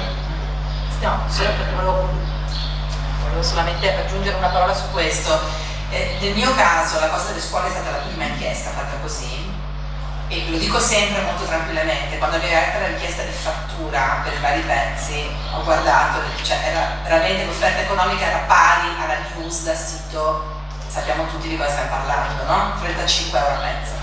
Allora, ovviamente io ho detto vabbè, io non sono una brava contrattatrice, anche se poi lavoro in proprio, ma insomma avrei dovuto farlo prima, non l'ho fatto. È anche vero che era la prima volta che facevamo lavoro di questo tipo, quindi diciamo di sicuro il lavoro delle scuole non è stato pagato 35, siamo arrivati a 50, lo dico molto tranquillamente, in totale apertura. Parliamo comunque di una cifra assolutamente nulla rispetto al lavoro fatto. È vero che è stato il primo lavoro fatto così, è anche servito per settare un livello un po' più alto, perché da quel momento in poi invece, quando si è aperta la sezione dati, per esempio i pezzi dati vengono pagati di più rispetto agli altri pezzi. Siamo sempre negli ambiti degli 80-100 euro, 150, non stiamo parlando di cifre che veramente ricoprono quel lavoro. Su quello torniamo dopo, perché in realtà le strade che si stanno tentando, non solo in Italia, anche globalmente, sono tante. L'unica cosa che vorrei aggiungere, sono tante perché non si è ancora trovata la quadra, perché qui l'investimento, cioè la copertura del mio lavoro è un discorso, poi quanto il media, cioè quanto la testata possa permettersi di fare questo tipo di lavori è un altro, no? Ovviamente. Però su questo ci sono, diciamo, diverse strade. Una cosa che ci tengo a dire subito, il collega di ProPublica che presentava questi lavori diceva che nel loro caso, questi che loro chiamano news app, questi sistemi interattivi, generano un livello di traffico che non è il click e basta, ma proprio un livello di interazione col sito, di ritorno continuo, di durata, di permanenza talmente elevato che alla fine diventa veramente l'oggetto su cui la testata punta di più. E qui si tratta di tutto un altro discorso, cioè uscire da quella logica del generiamo i click, ma andiamo a vedere quali sono i contenuti di valore che su un sito attraggono il lettore, lo tengono, creano una fidelizzazione, e come poi la testata decide di fare in modo che quei contenuti veramente vengano prodotti. Qui secondo me a livello dei media italiani siamo proprio all'alba dei tempi, perché abbiamo un concetto di rapporto col web che è ancora molto molto basso, molto proprio il click e basta. Io ancora continuo a sentire questa storia dei click, che ormai non se ne parla più da nessun'altra parte. Solo in Italia si continua a dire bisogna tenere i click sul sito, le metriche che ormai sono superate ampiamente in altri ambiti. Però ecco, lo volevo dire adesso perché questo è un problema reale, la remunerazione per noi che lo facciamo, ma anche per chi deve investire a monte su questo tipo di lavoro.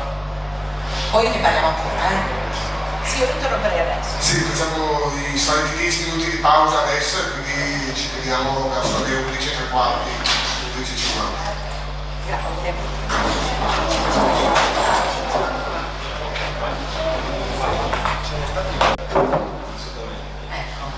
Riprendiamo il filo proprio dalla questione della sostenibilità di questo tipo di lavori, perché è un po' il tema grosso per il quale insomma, ci siamo trovati naturalmente a dover affrontare, e l'argomento è veramente un po' complicato, perché all'inizio, quando abbiamo cominciato,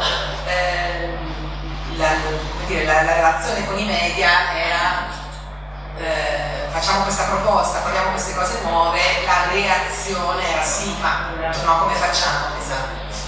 Allora, forse possiamo fare una veloce carrellata, vediamo un attimo che poi abbiamo le altre, solo per farvi vedere che anche in Italia, oltre a queste cose che abbiamo fatto noi, ovviamente si stanno un po' muovendo. Ho fatto un collega prima, dov'è?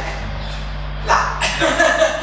Ecco, che dopo parla dopo, Matteo vi farà vedere un lavoro bellissimo che ha anche vinto un premio importante a livello internazionale. Parlavo prima con qualcun altro, un altro collega della redazione di Padova, mi sembra che mi diceva appunto, eccolo lì, che fa la parte dati per la sua testata, insomma si sta, diciamo, diffondendo. Il problema del finanziamento è importante. Adesso noi abbiamo messo alcuni esempi di lavori, questo per esempio Open Parlamento è un lavoro non giornalistico messo in piedi da un'associazione che si chiama Open Police, che raccoglie tutti i dati di tipo politico. È una fonte di dati, ecco, per tornare al discorso del come possiamo accedere anche alle informazioni. Io dico spesso, quando faccio i corsi di data journalism ai miei studenti, che le fonti di dati bisogna essere anche un po' creativi, no? Ci sono per esempio tante associazioni, Open Policy è un esempio, che essendo interessate a uno specifico segmento dell'attività politica o economica o sociale e culturale del paese, fanno questo lavoro. Questi per esempio fanno un monitoraggio veramente quasi maniacale dell'attività politica, andando a vedere non solo le presenze, ma le proposte di legge, le presenze appunto in Parlamento, di tutti i singoli, esatto, su tutti i partiti. E questo è veramente molto utile per poter avere già raccolti in una forma utilizzabile i dati appunto su quella che è l'attività parlamentare italiana. Tra l'altro ho fatto un accordo con l'Espresso, ha una piccola parte sul sito che fa proprio un piccolo monitoraggio, però si potrebbe lavorare molto di più utilizzando questi materiali. Ci sono insomma una serie di altri esempi, se torniamo al mio PowerPoint, di inchieste e lavori giornalistici con i dati in questi 2 o 3 anni. Questo il Corriere delle Alpi lo conoscerete, ovviamente il lavoro che è stato fatto sul Vajont, Marco lo conosce meglio di me. Sì, è stato molto bello perché era la prima volta che si faceva un database di storie di chi è vittima o parente delle vittime del Vajont a 50 anni dal disastro. E la cosa interessante, per cui ci piace anche ricordare questa storia, non mi piace ricordarla, è che è una storia locale che ha voluto fare il Corriere delle Alpi, ma che per come è stata fatta ha avuto anche una valenza nazionale, per cui anche una testata locale può utilizzare un tipo di storia come questo per riuscire a allargare il proprio bacino di lettori. E questo, tornando al discorso anche della remunerazione dal punto di vista del marketing dell'editore, dovrebbe essere, o teoricamente potrebbe essere un valore. Poi su come questo si tramuti in realtà possiamo discutere per delle ore, però in teoria questo da un punto di vista proprio pratico è un valore di per sé. Sì, una strada, ecco, la raccontiamo adesso, poi la riprendiamo magari nella fase di discussione dopo. Una strada che si sta cercando di vedere, anche con Wire ne avevamo parlato, probabilmente adesso appunto con questa testata vedremo come le cose andranno, è l'ipotesi di trovare dei finanziamenti mirati al progetto e trovare degli investitori sul progetto. Cioè, se io faccio il progetto scuole potrei trovare una fondazione, un'associazione, cioè chi è interessato specificamente a sostenere quel progetto. Questa è una strada molto battuta nell'ambito anglosassone, dove c'è ovviamente una maggiore tradizione di questo tipo, ma il problema della sostenibilità dei lavori approfonditi con alto valore tecnologico su web da parte dei testati non è un problema solo italiano. È vero che comunque in generale, quando noi raccontiamo i nostri compensi, i nostri colleghi americani e inglesi ci guardano sempre dicendo chi ve lo fa fare, cioè è veramente impensabile, loro hanno comunque almeno sempre uno zero in più, no? Rispetto a noi, veramente, penso che... Però anche loro si pongono questo problema, perché non è che la crisi dei media sia una crisi italiana, è una crisi internazionale, quindi il problema di come rendere sostenibili questi progetti è un problema discusso molto anche in altri ambiti. Allora, una delle strade che che stiamo battendo è quella delle grandi internazionali, cioè stanno nascendo sempre più delle fondazioni, associazioni che ottengono dei finanziamenti da o soggetti privati o soggetti diciamo collettivi interessati a finanziare il giornalismo di qualità. Una di queste fondazioni è Journalism Fund. Questa inchiesta, che forse voi avete visto perché insomma ha girato molto in Italia, Migrants File, è stata fatta da un gruppo di giornalisti europeo, 10 diversi paesi coinvolti, nasce in realtà da dei colleghi italiani che sono Andrea Nelson Mauro e Alessio Cimarelli, che si basano in prima battuta addirittura sul blog di Gabriele Del Grande, Fortress Europe, che a sua volta diciamo, ha fatto un lavoro giornalistico negli anni come blogger, quindi diciamo, dopo da lì ovviamente lui ha costruito un suo percorso, no? È diventato anche un saggista eccetera, ma tutto il lavoro iniziale è stato un lavoro di puro volontariato, ha iniziato a tracciare le storie dei migranti che attraversavano il Mediterraneo. Lui l'ha fatto inizialmente anche proprio con lo spirito di sapere e poter dare informazioni anche alle comunità, alle famiglie di queste persone, no? Perché c'è in realtà una fortissima comunicazione tra le due sponde, tra chi attraversa, tra chi è qui, tra chi rimane lì, per cercare di sapere il destino delle persone che hanno preso le barche. Insomma, ve la faccio breve, ma questa storia è veramente molto importante, nel senso che loro, questi due colleghi italiani, hanno preso i dati di Gabriele, li hanno uniti a dati di altre associazioni e hanno tracciato la mappa dei morti nel Mediterraneo, no? Ovviamente una mappa agghiacciante, parliamo di più di 20.000 morti nell'arco di pochi anni, quelli accertati ovviamente. È un lavoro che ha avuto parecchi premi a livello europeo ed è stato finanziato inizialmente col Journalism Fund, che credo ci sia, eccolo qua. Journalism Fund è un'associazione sostanzialmente non profit europea che ha delle call, cioè dei bandi 3 o 4 volte all'anno per progetti di inchiesta transfrontaliera, quindi devono sempre essere lavori di gruppi di giornalisti europei. Adesso ci arriviamo, vogliamo arrivare alla pagina così ve lo facciamo vedere. Qui si tratta di creare sempre dei team europei, quindi minimo 2 paesi, su tematiche di interesse europeo. E adesso andiamo a vedere la pagina web, eccola qua, Journalism Fund. Allora, posso dire subito che anche qui non stiamo parlando di grandi cifre, nel senso che vengono finanziate delle inchieste per cifre che stanno tra i 5 e i 10.000 euro, non è che sono delle cifre enormi, già siamo su altri piani rispetto ai 35-50 euro. Ecco, cioè vuol dire che se riusciamo a fare dei team di 3-4 paesi, diciamo ogni team lavora con circa 1.500 euro. Per esempio qua è già un'altra cosa. Fa fuori soldi per l'informatico magari. Esatto, qui si riesce a creare quel team di base nel data journalism. Il team di base è composto da 3 competenze, no? Il giornalista, il tecnologo e il designer. Poi appunto vedrete quanto è importante la parte design, perché purtroppo è quella di cui noi soffriamo di più, cioè noi giornalisti ovviamente non abbiamo alcuna competenza di design, a volte diciamo riusciamo magari a incrociarci un po' col tecnologo, no? Un po' di competenza slanettona possiamo anche prenderla, certo la parte design è una competenza che raramente diciamo rientra nel percorso giornalistico. Allora Journalism Fund dà appunto una serie di finanziamenti, ovviamente si partecipa con un progetto. Ecco, la cosa bella, e questo quindi è una strada da seguire, è quella di partecipare con un progetto che deve essere fatto, non è un premio giornalistico, non è un lavoro pubblicato che va al premio, prende 1.000 o 2.000 o quello che è. Qui l'idea è: io ho questo progetto in mente, questo è il core della mia inchiesta, lo voglio fare così, ti chiedo di finanziarmi. È ovviamente competitivo perché parliamo su scala europea, ci porta anche a lavorare su scala europea.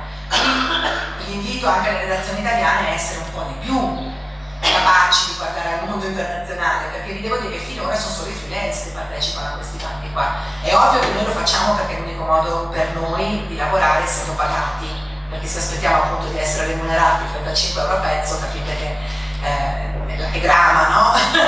La vita. Per cui diciamo che se voi guardate adesso quelli che hanno preso finanziamenti fino adesso, la gran parte sono freelance, però in realtà sono molto invitate le testate a partecipare, perché poi il freelance ci deve andare comunque con una lettera di una testata che dice: io poi pubblicherò questo lavoro se ovviamente risponderà ai miei criteri editoriali, no? Quindi questa è una strada. E poi se andiamo avanti, questo è un lavoro che è stato fatto da Emanuele Mompano, un collega che collabora sempre come freelance per la stampa. Lui ha anche avuto molti premi, va detto, ma questo è un lavoro che ha finanziato con la stessa fondazione con cui noi abbiamo finanziato il nostro grosso progetto dello scorso anno. Andrei lì direttamente, Marco, non qui, eccoci qua. Allora, noi l'anno scorso abbiamo deciso di dare, come dire, corpo a un sogno. Se mi vai su Nicolai, eccolo. Allora, io ho una passione, come dire, di vecchia data per quest'uomo che è un genetista russo di inizio Novecento, si chiama Nikolai Vavilov, abbastanza sconosciuto in Italia. Diciamo così, molto velocemente, è il primo scienziato che ha pensato di costruire una banca dei semi per risolvere il problema delle carestie ricorrenti in Russia. Allora ha capito che bisognava lavorare sulla diversità genetica, cioè migliorare, diciamo, la variabilità delle piante coltivate, cercare piante con caratteristiche di adattabilità, e per farlo ha iniziato a raccogliere i semi in tutto il mondo. Ha anche fatto un lavoro che è appunto poco riconosciuto ma fondamentale, che è quello di capire da dove vengono le piante coltivate, cioè ha girato 75 missioni in 20 anni di attività scientifica, 350.000 semi raccolti nella sua banca, tuttora attiva a San Pietroburgo, e praticamente ha capito che, non so, il grano viene dall'Iran, dall'Afghanistan e dall'Etiopia, il mais viene dal Messico, cioè ha capito, facendo tutto questo lavoro di ricerca, che effettivamente ci sono dei centri di origine delle piante. Allora noi siamo andati 2 anni fa, 3 anni fa ormai, 3 anni fa, a San Pietroburgo, nel centro di ricerca che aveva fondato. Lui ha avuto una fine terribile, perché poi si è trovato sulla strada Stalin e le pretese di Stalin di fare ricerca, diciamo, in maniera molto più fideistica. Insomma, ve la faccio breve, è stato arrestato e morto di fame.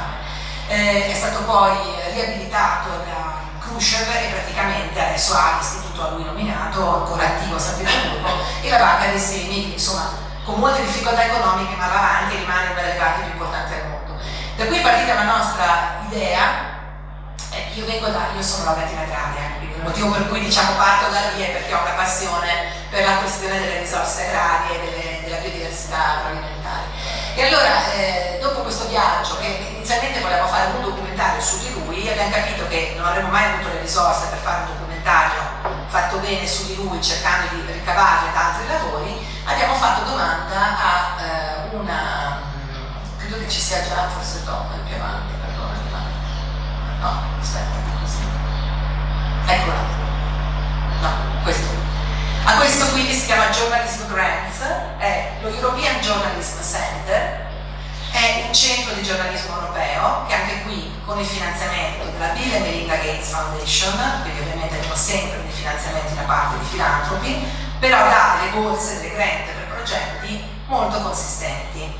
Qui noi abbiamo avuto, lo dico subito, 20.000 euro per fare un lavoro su scala molto più ampia, quindi non solo la Russia, ma abbiamo detto andiamo a vedere come in campo oggi alcuni ricercatori e alcuni contadini stanno cercando di affrontare il problema dell'adattamento delle piante, del miglioramento della produzione usando la biodiversità, e come lo fanno in alcuni paesi chiave: Africa occidentale, Africa orientale, Iran, poi nel Mediterraneo, Italia e Francia. Allora, se torniamo indietro, o forse più tranquillo, fa vedere il trailer, esatto, vi facciamo vedere direttamente il lavoro.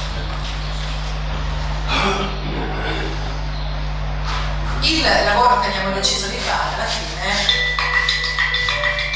è un web documentario, è un vero video reportage che ha anche una parte dati, quindi ve lo anticipo, integriamo la ricerca dati con le storie in video. Facciamo vedere il trailer magari, così, giusto vi dà un'idea di che cos'è.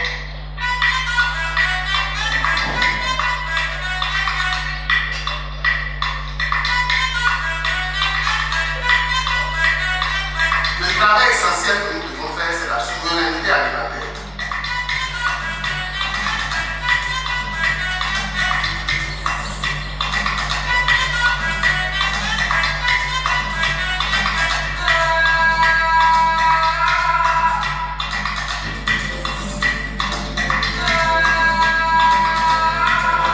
Celui qui tient la semence, qui tient le passé de l'humanité,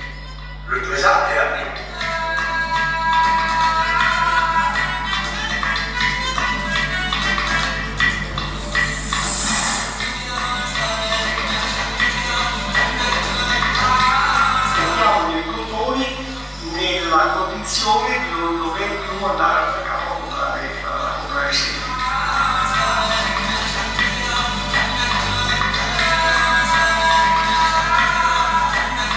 Un paysage là-bas, souvent c'est un paysage pauvre. Voilà.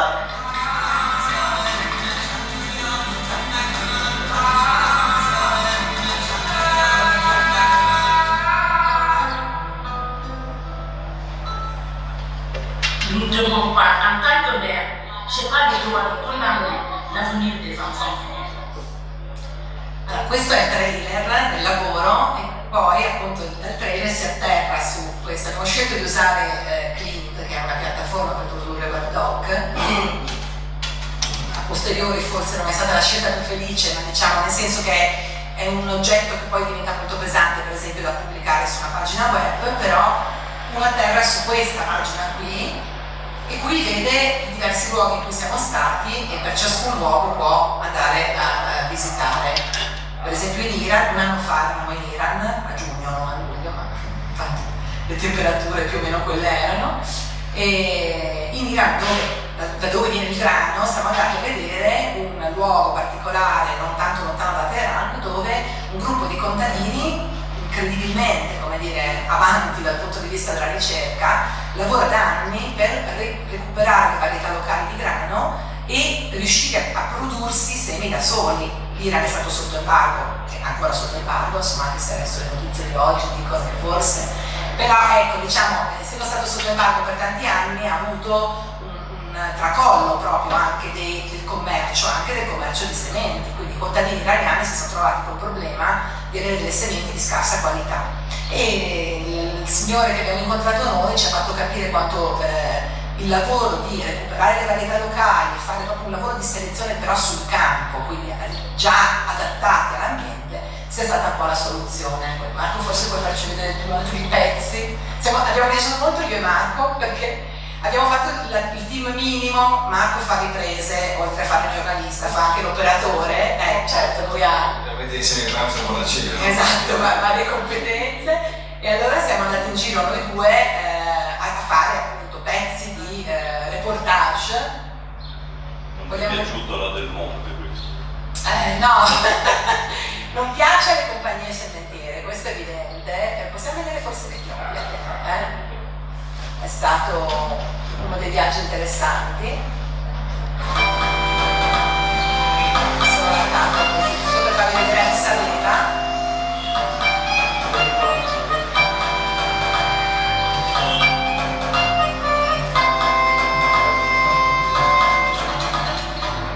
Center of diversity.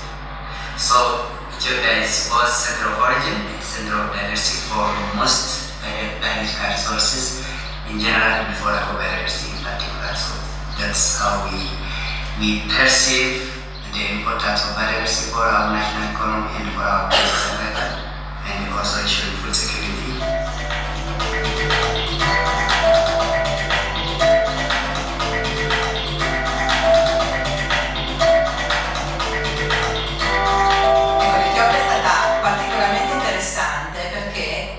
C'è una banca di semi, la più importante dell'Africa, una banca di 75.000 section, insomma di 75.000 campioni. Le banche di semi sono tutte uguali, nel senso sono tutte tenute con lo stesso metodo. Uno può andare ad Addis Abeba, a San Pietroburgo, alle Svalbard, il metodo di conservazione è standard e quindi è anche molto interessante perché ovviamente qui per esempio vediamo le signore che puliscono i semi. Sembra incredibile, c'è una pulitura manuale, ma manuale è anche negli altri centri, bisogna che i semi raccolti in campo vengano puliti prima di fare tutto il processo di conservazione. È utilizzato per il direttore della banca lo indicava come un local instrument, che è il foglio di carta per far saltare i semi. Una cosa interessante sull'Etiopia è anche che l'Etiopia, ed è una cosa che abbiamo raccontato con i dati nella sezione dei dati, è uno dei paesi che riceve più aiuti internazionali perché è uno dei paesi più poveri al mondo. E quindi andare a vedere il modo in cui un paese come l'Etiopia valorizzava le proprie risorse agricole per risolvere il problema della fame interno era un modo interessante per capire come si può agire con costi anche contenuti contenuti, perché ovviamente è un paese che nella classifica mondiale è tra i 10 più poveri al mondo. E quindi questo era un aspetto che ci interessava molto. E la cosa interessante è che nonostante la povertà di mezzi, la qualità scientifica serve per contare i segni che vengono messi nei campioni. E quindi nonostante la povertà di mezzi materiali, dal punto di vista scientifico la ricerca che viene fatta lì sia di altissimo livello. Infatti, l'altro paese che è stato il Senegal. Si sente? Sì. È stato il Senegal. Scusa, in Etiopia abbiamo visto anche una banca di semi locale, quindi siamo andati nella zona rurale dove c'è una community seed bank, questa qua che credo sia interessante perché anche lì questo per esempio è un tipo di strategia che in molte zone africane, e non solo, insomma, in molti paesi del sud dove la ricchezza appunto di diversità è forte, ma dove scarsa è invece la capacità di accesso al mercato, la strategia è quella di fare di anno in anno uno stock dei semi per gli anni di carestia, ovviamente, no? Quindi è una zona di grandi carestie e questa comunità 20 anni fa si è organizzata e quindi di anno in anno questa banca di semi mantiene uno stock, perché se c'è un anno di carestia si usano i semi dell'anno prima, altrimenti il rischio è con la carestia di non riuscire a seminare più. Per dare, visto che parliamo anche di dati, per dare la dimensione di cosa vuol dire carestia nell'altopiano di Addis Abeba, l'ultima volta che è stata una carestia nel 2003,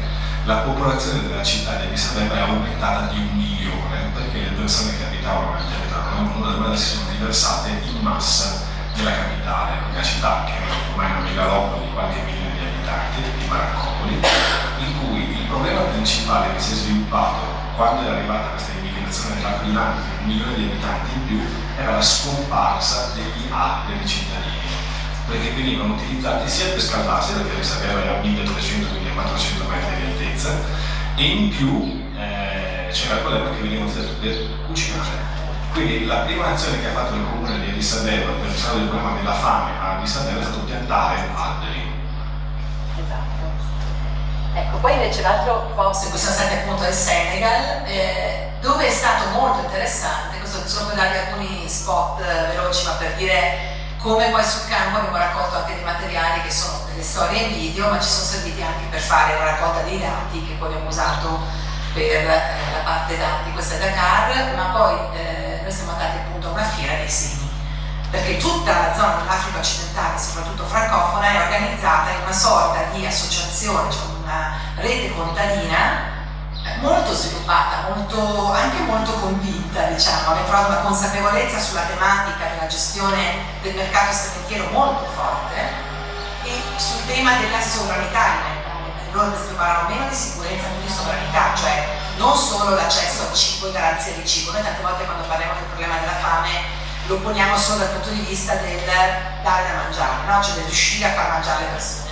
Il loro discorso invece è: noi vorremmo non solo riuscire a mangiare, ma vogliamo anche decidere come produrrlo, no? Noi siamo padroni di una diversità enorme, vogliamo poterla mantenere. Quindi qui sì, il discorso delle compagnie diventa sempre più interessante. E dopo su questo mi collego per dire il discorso del finanziamento, no? Molta gente ci ha detto: ma come, no? La fondazione Bill e Melinda Gates, insomma Bill Gates non è esattamente il no profit, anche se la fondazione è una fondazione no profit. Ha avuto una qualche intromissione nel lavoro? No, perché nella logica della fondazione Bill e Melinda Gates, come di molte fondazioni americane, se io finanzio un lavoro giornalistico indipendente, quello che mi interessa è la qualità del lavoro giornalistico, non il far dire quello che voglio io.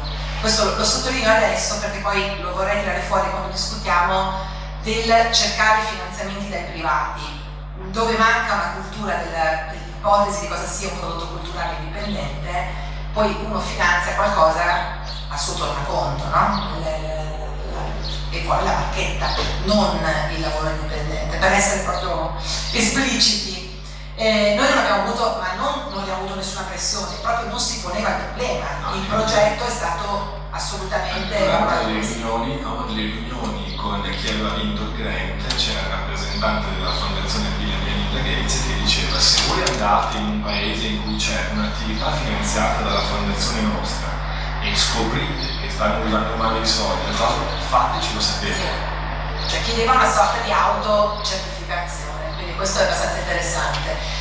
proprio come mentalità, intendo dire. Ecco, qui in Senegal siamo andati in questa fiera dei segni, poi erano presenti appunto rappresentanti dell'associazione contadina del Benin, del Mali e un'associazione indiana, li avevano invitati loro, e quindi vabbè, è stato molto interessante raccogliere anche qui informazioni sul tipo di ricerca di base che si stava facendo.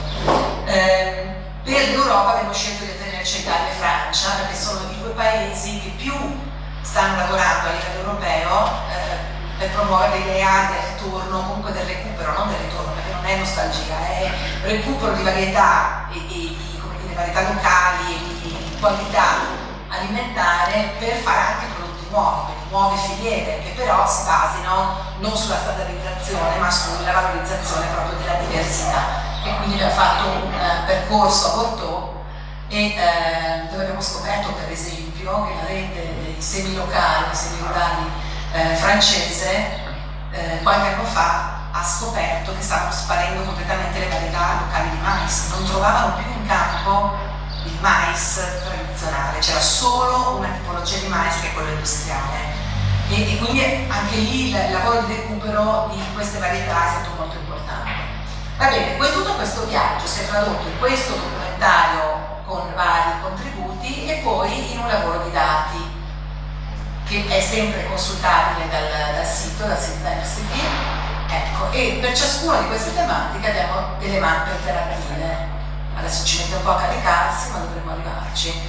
Una prima mappa è stata quella di, cioè il primo lavoro è stato quello di andare a raccogliere le esperienze di ricerca che stanno facendo appunto università, centri di ricerca in giro per il mondo con quest'ottica di salvaguardia della diversità, quindi i cosiddetti progetti di miglioramento genetico partecipativo, quindi utilizzando molto anche le competenze degli agricoltori. E quando caricherà la mappa la vedrete, in realtà abbiamo scoperto per esempio che non si tratta della velleità di un piccolo gruppo locale, ma ci sono ormai almeno 150-200 esperienze di questo tipo, molte anche negli Stati Uniti, no? Dove in realtà c'è una forte rinascita di un movimento che si rifà all'idea di un cibo prodotto a livello locale e non soltanto standardizzato dentro una filiera industriale.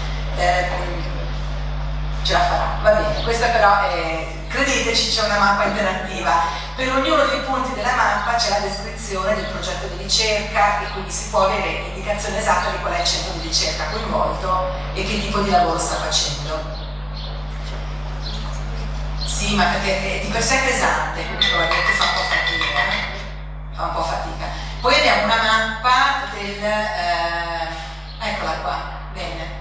Ecco, qui abbiamo deciso di fare i singoli, diciamo, punti, vedete, c'è una scheda informativa che ci dice il dipartimento, l'istituto, dove si trova, che tipo di progetto è, e quindi chiaramente la possibilità di andare poi ad approfondire, quindi posso sapere che tipo di ricerca c'è in India come negli Stati Uniti.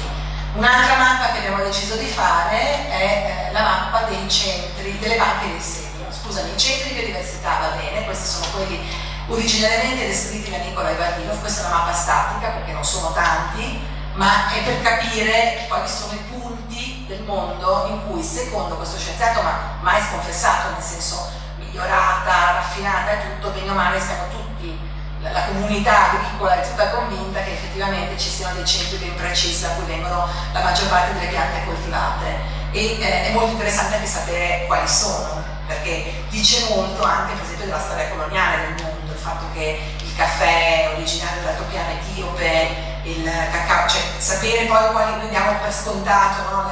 Adesso dico una banalità, ma il pomodoro sappiamo tutti che non è assolutamente mediterraneo, è italiano, eppure continuiamo a proporlo come uno delle nostre piante originali. E poi abbiamo fatto una mappa delle banche dei semi per far vedere dove nel mondo si conservano semi, in questo caso diciamo le banche cosiddette ex situ, cioè queste collezioni. Ecco, quindi diciamo qui i dati sono usati a completamento della narrazione che invece c'è nella parte video. Il lavoro è grosso, cioè ci sono voluti 6 mesi per farlo, 7 forse. Ovviamente abbiamo dovuto mettere dentro un designer per fare la parte grafica, il montaggio video è stato fatto da 2 nostre colleghe, abbiamo preso un compositore per fare la parte musicale e via dicendo. Sì, diciamo, noi abbiamo fatto tutto di 20.000 euro, noi abbiamo questa agenzia nostra, abbiamo deciso di investirci una parte noi, che però stiamo recuperando, perché poi da qui abbiamo iniziato a fare degli spin-off, per esempio un video da dare alla mostra, un altro prodotto da dare a un centro di ricerca, quindi in quel modo stiamo vendendo, diciamo, dei pezzi del lavoro che ci portano a chiudere, a recuperare l'investimento fatto. Quindi questo, voglio dire, è una possibilità, cioè chiedere una grant, ma poi anche immaginare che da un lavoro così la quantità di prodotti che si possono ottenere è moltissima. Abbiamo ancora tantissimo materiale da lavorare in realtà, quindi stiamo ancora pensando, per esempio, proprio su Nicola Gavrillo, di fare un documentario su di lui e quindi fare una cosa ad hoc proprio su quella figura lì. Quindi questo è stato un'esperienza non facile, perché comunque poi il lavoro deve essere fatto tutto a livello non solo italiano, l'abbiamo pubblicato in Italia ma poi lo stiamo traducendo, una parte è stata fatta in inglese, una parte in francese, quindi chiaramente deve essere fatto su scala internazionale, però ecco, è un modo per finanziare un lavoro con un po' di respiro. Siamo molto lontani dal discorso del doverlo fare con i soldi della testata. Prego.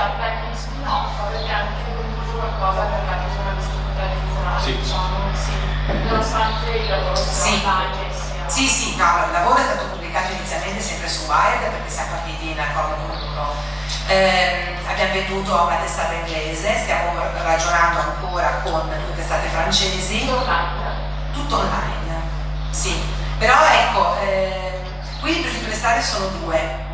La fondazione che finanzia l'European Journalism Fund caldeggia molto l'idea di creare anche qui dei network, non tanto a questo punto solo dei giornalisti ma delle testate, quindi di dire lo stesso prodotto poi viene fatto in 3 lingue uguale, quindi chiaramente abbatti in qualche modo il costo, no?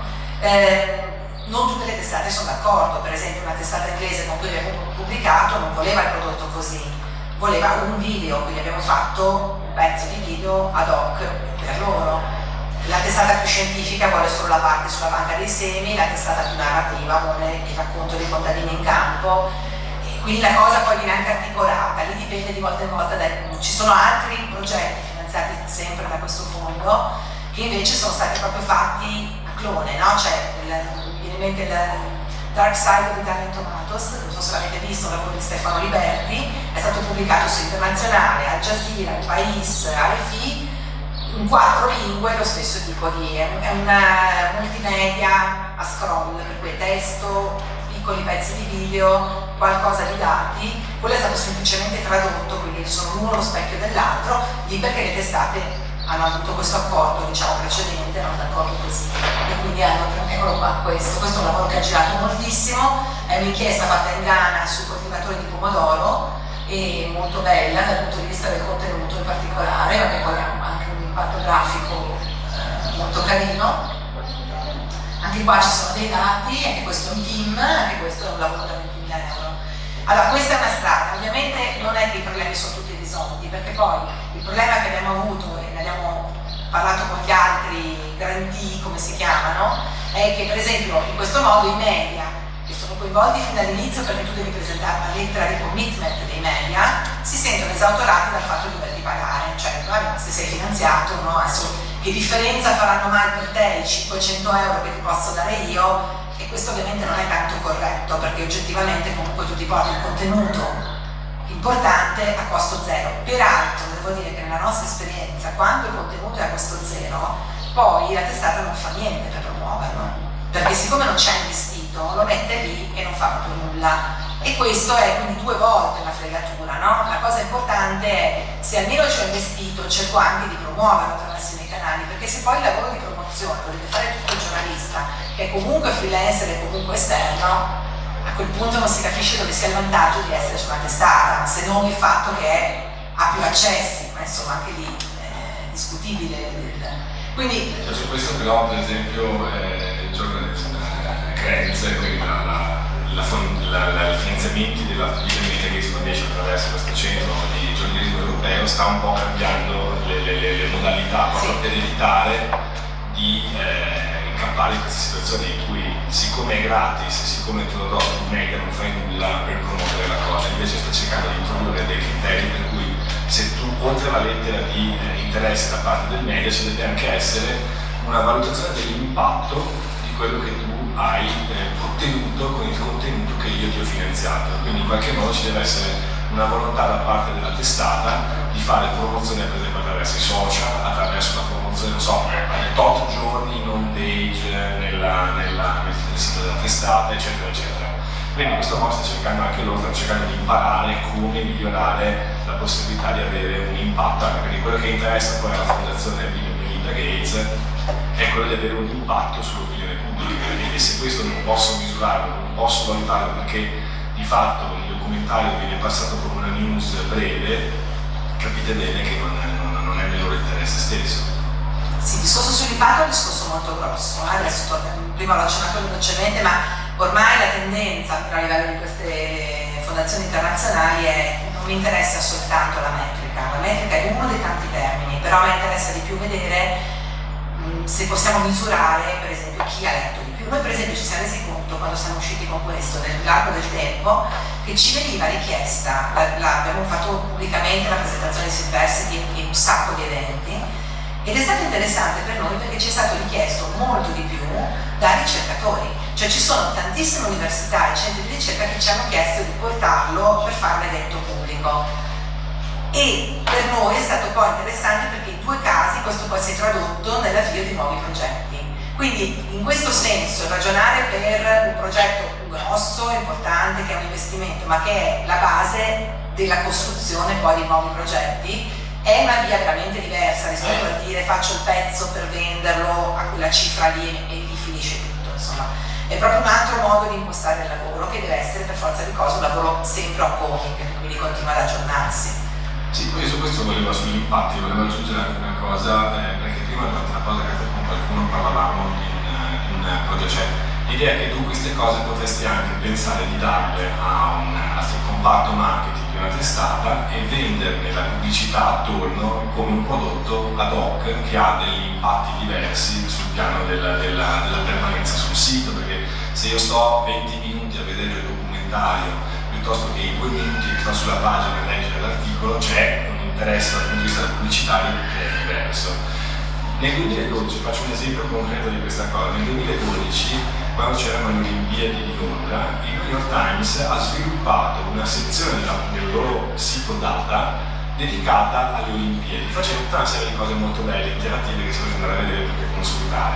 In quell'occasione il reparto marketing del New York Times decise fare una campagna pubblicitaria ad hoc su quel prodotto, sul quale aveva lavorato circa un anno di preparazione prima delle Olimpiadi. Benissimo, quello che è stato fuori è che dalla previsione di permanenza sulle pagine, di numero di accessi fatta, è stato fuori che è arrivato Giorgio Armani e ha detto: io metto i miei soldi pubblicitari quest'anno solo su questa cosa e non voglio che ci sia nessun altro inserzionista pubblicitario, quindi ha dato molti soldi al New York Times per sostenere soltanto quel prodotto là. Questa è una logica che in un ambiente come quello americano si sta già sviluppando, in Italia meno, però per esempio su dove ti curi con Wild il tentativo c'era stato fatto, cioè l'idea era quella di costruire assieme agli informatici un'applicazione online che potesse essere un prodotto da vendere a sé stante, sul quale si poteva cercare di avere un sostegno economico ad hoc. Poi è andata male per questioni che non riguardano il progetto ma che riguardano Wild e che ha problemi più grossi di quelli che dovete curi. Però l'idea comincia ad attecchire in alcune aziende editoriali italiane, e quindi questa è un'altra modalità attraverso la quale tu puoi dire: io faccio un progetto di questo tipo, magari sono anche finanziato da un grant, questa cosa può diventare un prodotto ad hoc che tu ti puoi spendere con un pubblico, con un target specializzato all'interno del tuo elettorato, e quindi questo può essere un valore aggiunto che fa sì che magari o c'è, nel caso specifico per esempio con Wild, un'idea che c'era nata era quella di pagare l'informatico non direttamente con cash, ma di pagarlo attraverso una parte dei ricavi pubblicitari fatti su quella pagina. E questa per esempio è una modalità attraverso la quale si può cominciare a ragionare a fare modalità di finanziamento che siano diverse. Chiaro che come dicevo prima la triangolazione è complicata. C'è una domanda? No, fisico. No, dicevo, la corollario di questa vicenda è che la triangolazione tra il freelance, in questo caso l'informatico che ci mette la parte tecnica e l'editore, quindi è una triangolazione complessa, però si può provare a farlo.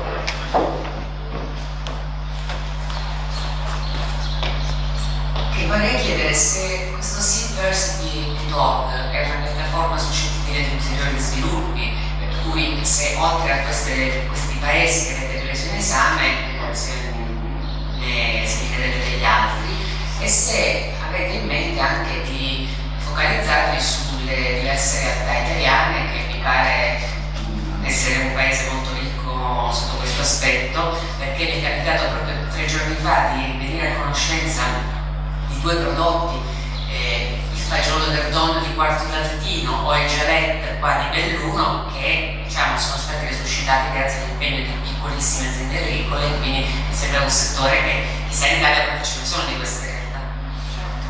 No, lo vorremmo proprio seminare, la parola giusta lo vorremmo continuare a seminare ancora. In realtà qualche abbocco c'è stato anche dal tuo punto di vista, e ci piacerebbe proprio continuare a raccontare storie analoghe che vengono fatte anche su un livello più locale, per esempio. Sì, abbiamo avuto dei contatti dalla Regione Lazio e dall'Università Tor Vergata, Marche, cioè in realtà sì, perché comunque ecco, il discorso è che essendoci il prodotto adesso chi lo vede dice anch'io voglio raccontare quel pezzo così, no? Mi piace, allora per quello dico che è vero, sono d'accordo, io credo molto nel fatto di doverci slegare, perlomeno nell'ambito di questo tipo di giornalismo. Non dico che le news, cioè la news ha una sua logica, ma in questo tipo di giornalismo credo che il progetto di lungo termine abbia un peso importante, no? Quindi, per esempio, noi non abbiamo dovuto piegarci all'idea di fare un discorso tutto su Expo, perché Expo nasce e muore, e peraltro Expo parla pochissimo di agricoltura e fame, parla quasi tutto, diciamo, di mozzarella e pomodori, nel senso esatto, no? C'è molto chef e molto poco temi solidi dentro il discorso della fame. Abbiamo pensato proprio di fare un lavoro invece che potesse essere svincolato da quella tematica lì, cioè da dover essere legato a una tempistica, ma che invece possa continuare a crescere. Io penso che di agricoltura saremo a parlarne ancora nei prossimi 10, 20, 50 anni, perché mangiamo tutti e quindi notoriamente, non tutti, bravo, hai ragione, mangiamo, diciamo, dovremmo mangiare tutti, e quindi questo è un argomento importantissimo, insomma, su cui continuare a crescere. A livello italiano c'è anche il fatto che in molte regioni si sono dotate una legge sulla biodiversità, per esempio, quindi per alcune regioni può essere interessante la voglia di raccontare la biodiversità regionale attraverso un prodotto giornalistico che sia fatto in una maniera simile a questa, per cui questa è un'altra possibilità attraverso la quale si può continuare a raccontare questa storia. Ecco, io prima di chiudere, però, perché poi vorrei dare spazio per altre domande e tutto, ma vogliamo farvi vedere l'ultimo nostro progetto, che in realtà è online dal 2012, che è datajournalism.it. Siccome siamo arrivati primi ci siamo tutti prendere il dominio datajournalism.it, quindi ce lo siamo preso. Allora, questa è una cosa che stiamo registrando come testata, quindi diventerà una testata, non lo è ancora, ed è sostanzialmente una testata online di pezzi fatti con dati e quindi sono storie basate sui dati, e poi c'è una sezione di tutorial perché alcuni dei ragazzi che collaborano con hands-on, abbiamo ritenuto che una cosa molto utile in questo momento, che ancora è, diciamo, tutto sommato di inizio, sia anche quello di dare degli strumenti per i giornalisti per avviarsi, no? Quindi sia gli strumenti, diciamo, del giornalismo digitale tout court che quelli proprio più specifici del data journalism, come fare una mappa, come fare una infografica. Ci sono ancora poche cose, ma stanno crescendo, insomma.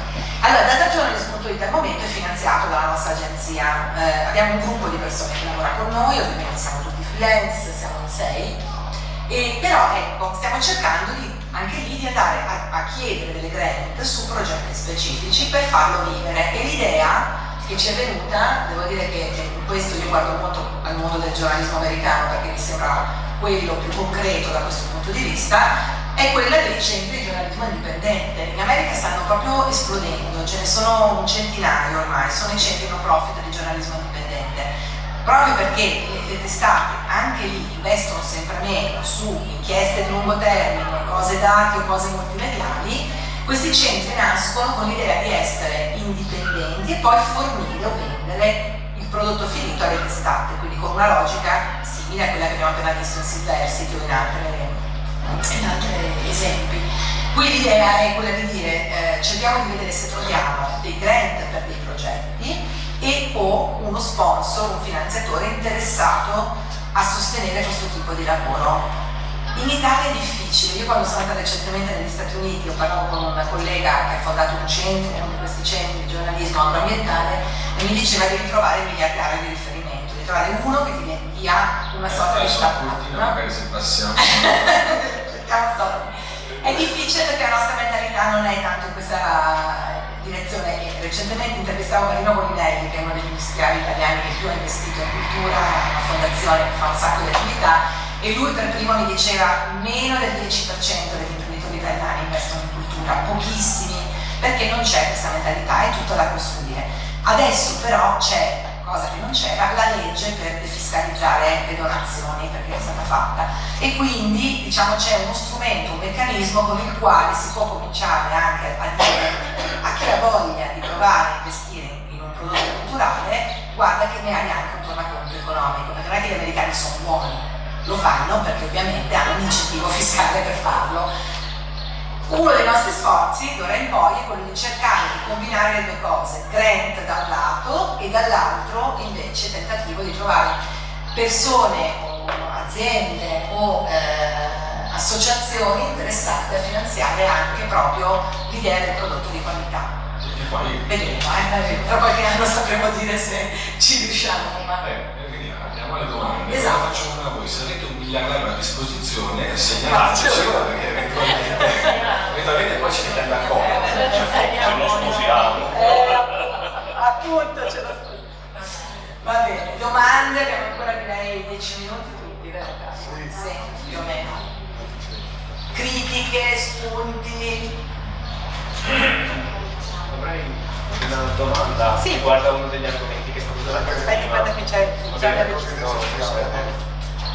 appunto a uno degli argomenti che è stato trattato prima, appunto citando anche Roberto Toscano che è venuto ieri. Lui aveva accennato al fatto che già anche lui aveva proposto qui in Italia un'applicazione come Are You Safe che c'è a Washington, e aveva detto che appunto era stata rigettata dal sindaco perché creava dei problemi al mercato immobiliare della città. Voi ad esempio prima avete parlato, lei in particolare ha parlato degli incidenti in bicicletta, ma all'estero, cioè negli altri paesi in cui, ad esempio appunto a Washington, non ci sono gli stessi problemi che si potrebbero ritrovare qui in Italia?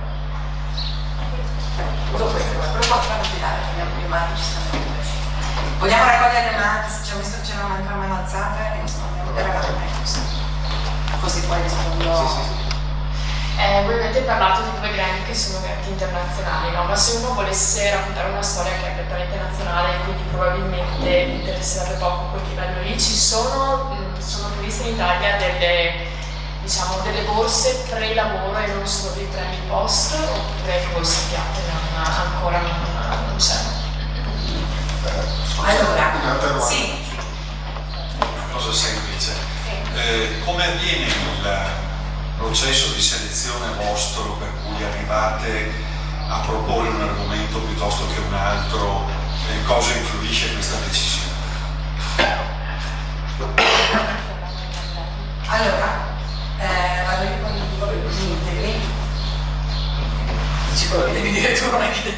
Allora, sul discorso sicurezza certo che c'è un problema anche in Italia, anzi il problema è che non dare i dati è questo, no? C'è anche all'estero, non è che... Allora, vorrei essere chiaro, non è che dico che gli altri paesi sono meglio di noi, no.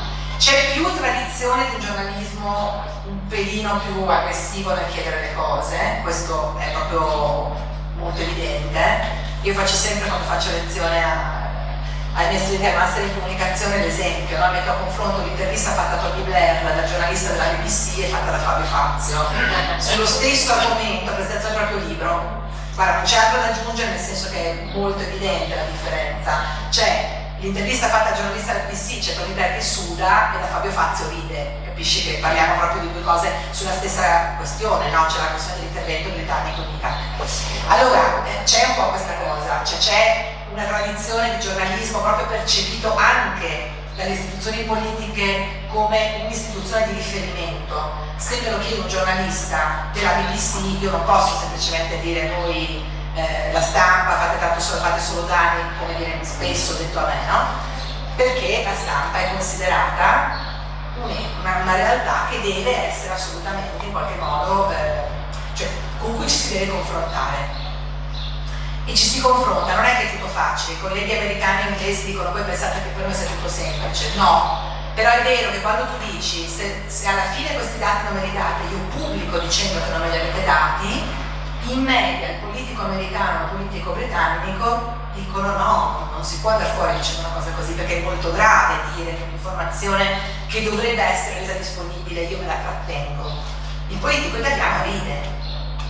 Cioè, ti dico appunto nella mia esperienza con le scuole è stato così, non dico che ridevano, ma insomma quasi tutti alla fine facevano finta che tanto non fosse importante, puntano sul fatto che tu prima o poi molli.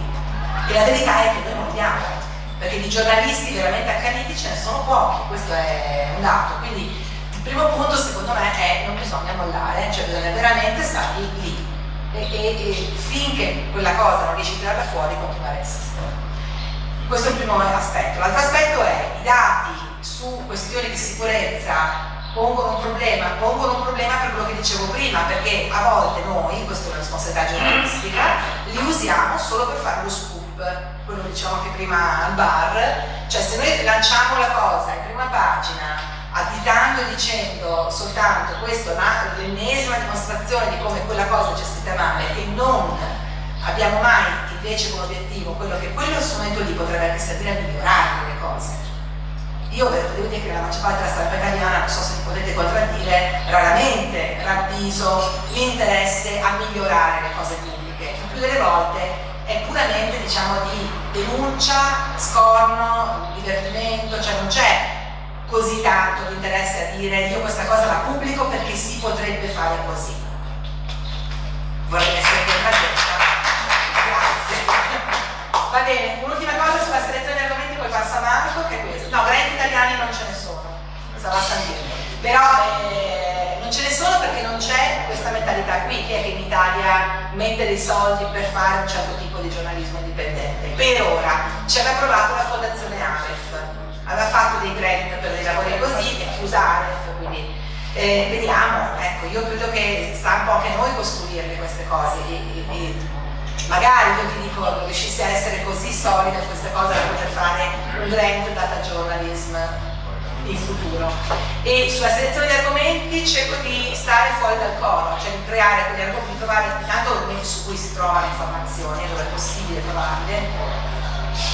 Possibilmente cerco di non guardarmi l'ombelico, nel senso di cercare qualcosa che sia qualcosa su cui posso lavorare io, non appunto l'ennesimo argomento, l'allergia a primavera, no? Cioè, di non seguire il fatto che devono esserci delle aperture uguali in tutti i giornali, perché questo è un altro problema oggettivamente. Alla fine a volte a noi freelance vengono richieste proprio le cose di riempimento nei media, noi cerchiamo di fare delle proposte che allarghino un po' lo sguardo, anche per divertirci, perché visto che siamo andati poco, almeno facciamo un lavoro che ci sembra un po' sostanziale. No, su questo diciamo che ci guardiamo ogni tanto in ufficio, non è che facciamo un'altra cazzata, di solito questo è lo spunto da cui partiamo. Ma volevo aggiungere due cose sulla questione della sicurezza che sembrava che riguarda proprio la pratica giornalistica. Una è che io mi volevo, approfitto che c'è un parterre di colleghi, vorrei fare un piccolo appello per una cosa che ho vissuto io in prima persona riguardo a WTV, ma che penso che sia un'esperienza che riguarda molti. La difficoltà per esempio di avere a che fare con gli uffici di comunicazione e uffici stampa della pubblica amministrazione. C'è una pratica che ha riscontrato e confrontato con diversi colleghi per cui se tu insisti a parlare e non ti rispondono, non è che poi noi scriviamo appunto come fanno per esempio nel giornalismo anglosassone, a domanda non rispondono. Allora, invece io vorrei fare un appello perché cerchiamo noi giornalisti di spingere questa pratica, di cercare di dire ho telefonato 50 volte, posso documentarlo all'ufficio stampa, all'ufficio comunicazione, all'assessore, a chi per esso, e non mi ha risposto. E questa deve essere una cosa che secondo me nella pratica giornalistica, non perché gli altri, appunto, come diceva Elisabetta, siano bravi a fare le cose, perché le domande le abbiamo sempre fatte, però se non riceviamo risposta dovremmo, secondo me, farlo presente al nostro lettore, perché questo ci dà una forza in più su quanto scriviamo, su quanto raccontiamo, ma in più fa anche mettere, insomma, siamo un po' alla berlina chi non ti vuole rispondere, quindi un pochino di punzone in più nei confronti di questi che non rispondono ci potrà essere, credo, da questo punto di vista.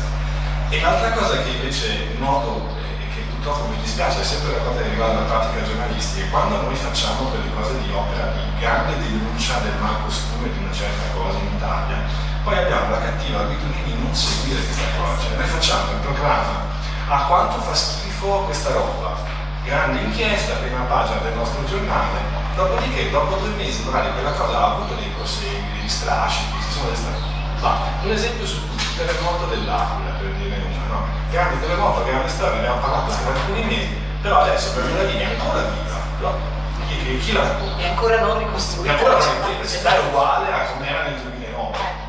Quindi questa è una cosa che purtroppo non so se possiamo cambiarla noi, perché dipende anche poi da chi decide cosa va in pagina, da chi decide qual è l'editoriale dei giornali per cui lavoriamo, però questo è un aspetto che indebolisce secondo me la capacità di fare pressione sulla cosa pubblica da parte dei giornalisti, perché se io come ufficio pubblico riesco a sopravvivere alla prima botta che arriva con la denuncia, dopo qualche mese la cosa si sgonfia e io sono tornato nel mio anonimato e non ho nessuna conseguenza su quello che faccio. Se invece noi con la tenacia riusciamo a tornare ciclicamente finché non otteniamo una risposta, forse questo può aiutare a capire. Però è un cambio culturale un pochino che dobbiamo fare. Lo dico in prima persona per quanto riguarda me, però invito, visto che siamo tra colleghi, a portarlo avanti. Se potete, fatelo per favore. Scusa, posso dire una cosa? Certo che vuole farlo. Io non riesco ad alzare il microfono. Sono Alessandro Bussello, direttore del Corriere del Merito. Ciao. Io ho ascoltato le cose che avete detto e sono assolutamente d'accordo su tutto. Non sono d'accordo invece sul fatto di presentare quello che avete detto come forma di totale assenza all'interno del giornalismo italiano. Perché sono esempi, secondo me, dei giornali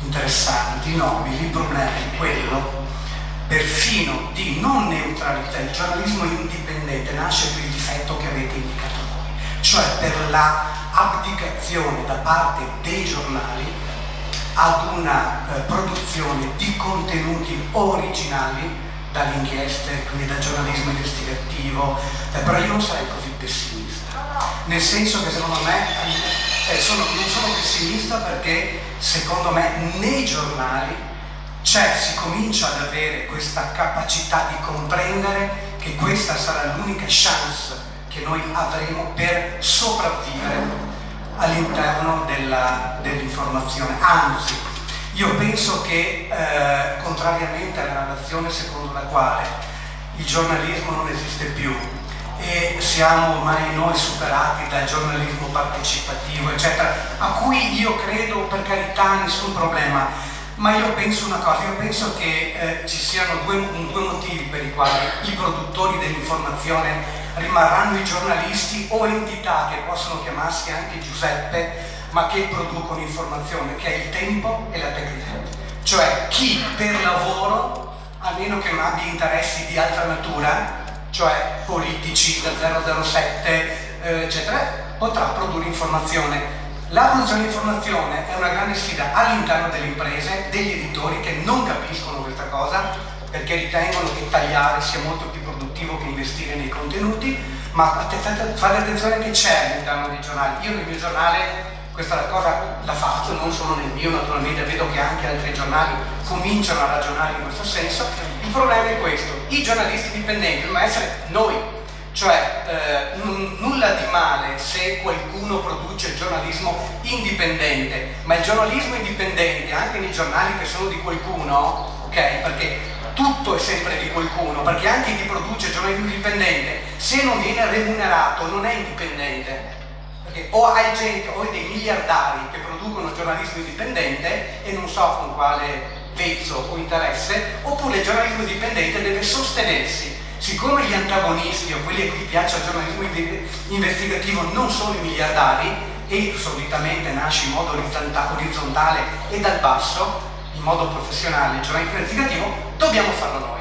Quindi cambiando l'ottica, cambiando la cultura. Quindi i germi ci sono, la comprensione c'è, avete profondamente ragione quando dite che il problema siamo noi. Cioè il cambiamento culturale deve avvenire nelle redazioni e quello che osservo è che c'è una degenerazione digitale, cioè i nativi digitali spesso hanno un ritardo culturale nel capire questo, perché ritengo che invece il vero algoritmo di carta o di come volete voi sia l'intelligenza, la capacità critica, cioè sostanzialmente il possesso del mestiere e la capacità di fare il giornalista, che c'è oggi, che c'era 50 anni fa quando l'Espresso cominciava con i suoi, voglio dire, le inchieste, Espresso, Epoca, eccetera, eccetera, di giornalismo investigativo, non solo loro ma anche altri, quindi non rassegniamoci, il giornalismo indipendente facciamolo noi, il problema è, da direttore di un giornale, più chiudo, di capire come vanno spostati i pesi all'interno dei giornali, cioè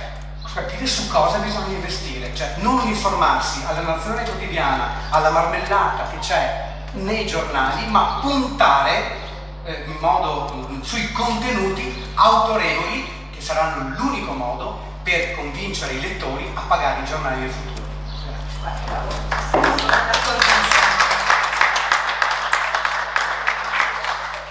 Sono talmente d'accordo che ovviamente appunto non vorrei ovviamente la nostra intenzione è chiudere su una nota negativa. Il punto è, questo è proprio quello che ci auguriamo, no? Ovviamente. No, qualcosa ci sia, lo sappiamo, per fortuna, altrimenti faremo un altro mestiere. Per esempio noi abbiamo iniziato, proprio chiudo su questo, una collaborazione con l'Espresso, appunto con Marco Pratellesi, che ci ha chiesto di aprire un data blog e che sta dando sempre più spazio a questo tipo di lavori. Ora, noi perché siamo esterni, ma in realtà la cosa è che su questo mi ricollego a quello che abbiamo appena sentito, che mi sembra fondamentale. Torno da pochissimo da un giro in Spagna, la vera differenza la fanno le redazioni che fanno questo tipo di passaggio, è evidente, cioè il cambiamento reale è quando all'interno della redazione si comincia a dare spazio a questo tipo di lavoro. Nelle redazioni spagnole, dall'anno scorso a oggi, nei 3 giornali spagnoli sono nate delle unità di data journalism. Io veramente mi auguro e spero, per quanto riguarda me, perché mi piace molto questo tipo di giornalismo, che prima o poi possiamo vedere delle unità di questo tipo anche dentro i giornali italiani. Bene, ringraziamo allora Elisabetta Trolla e Marco Mosco.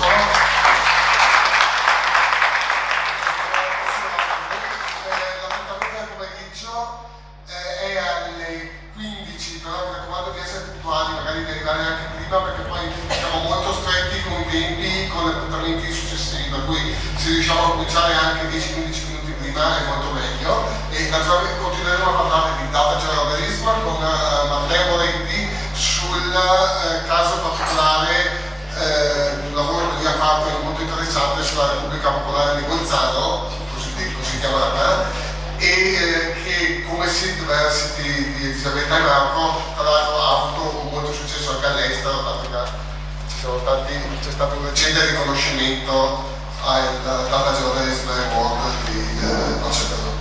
Grazie e a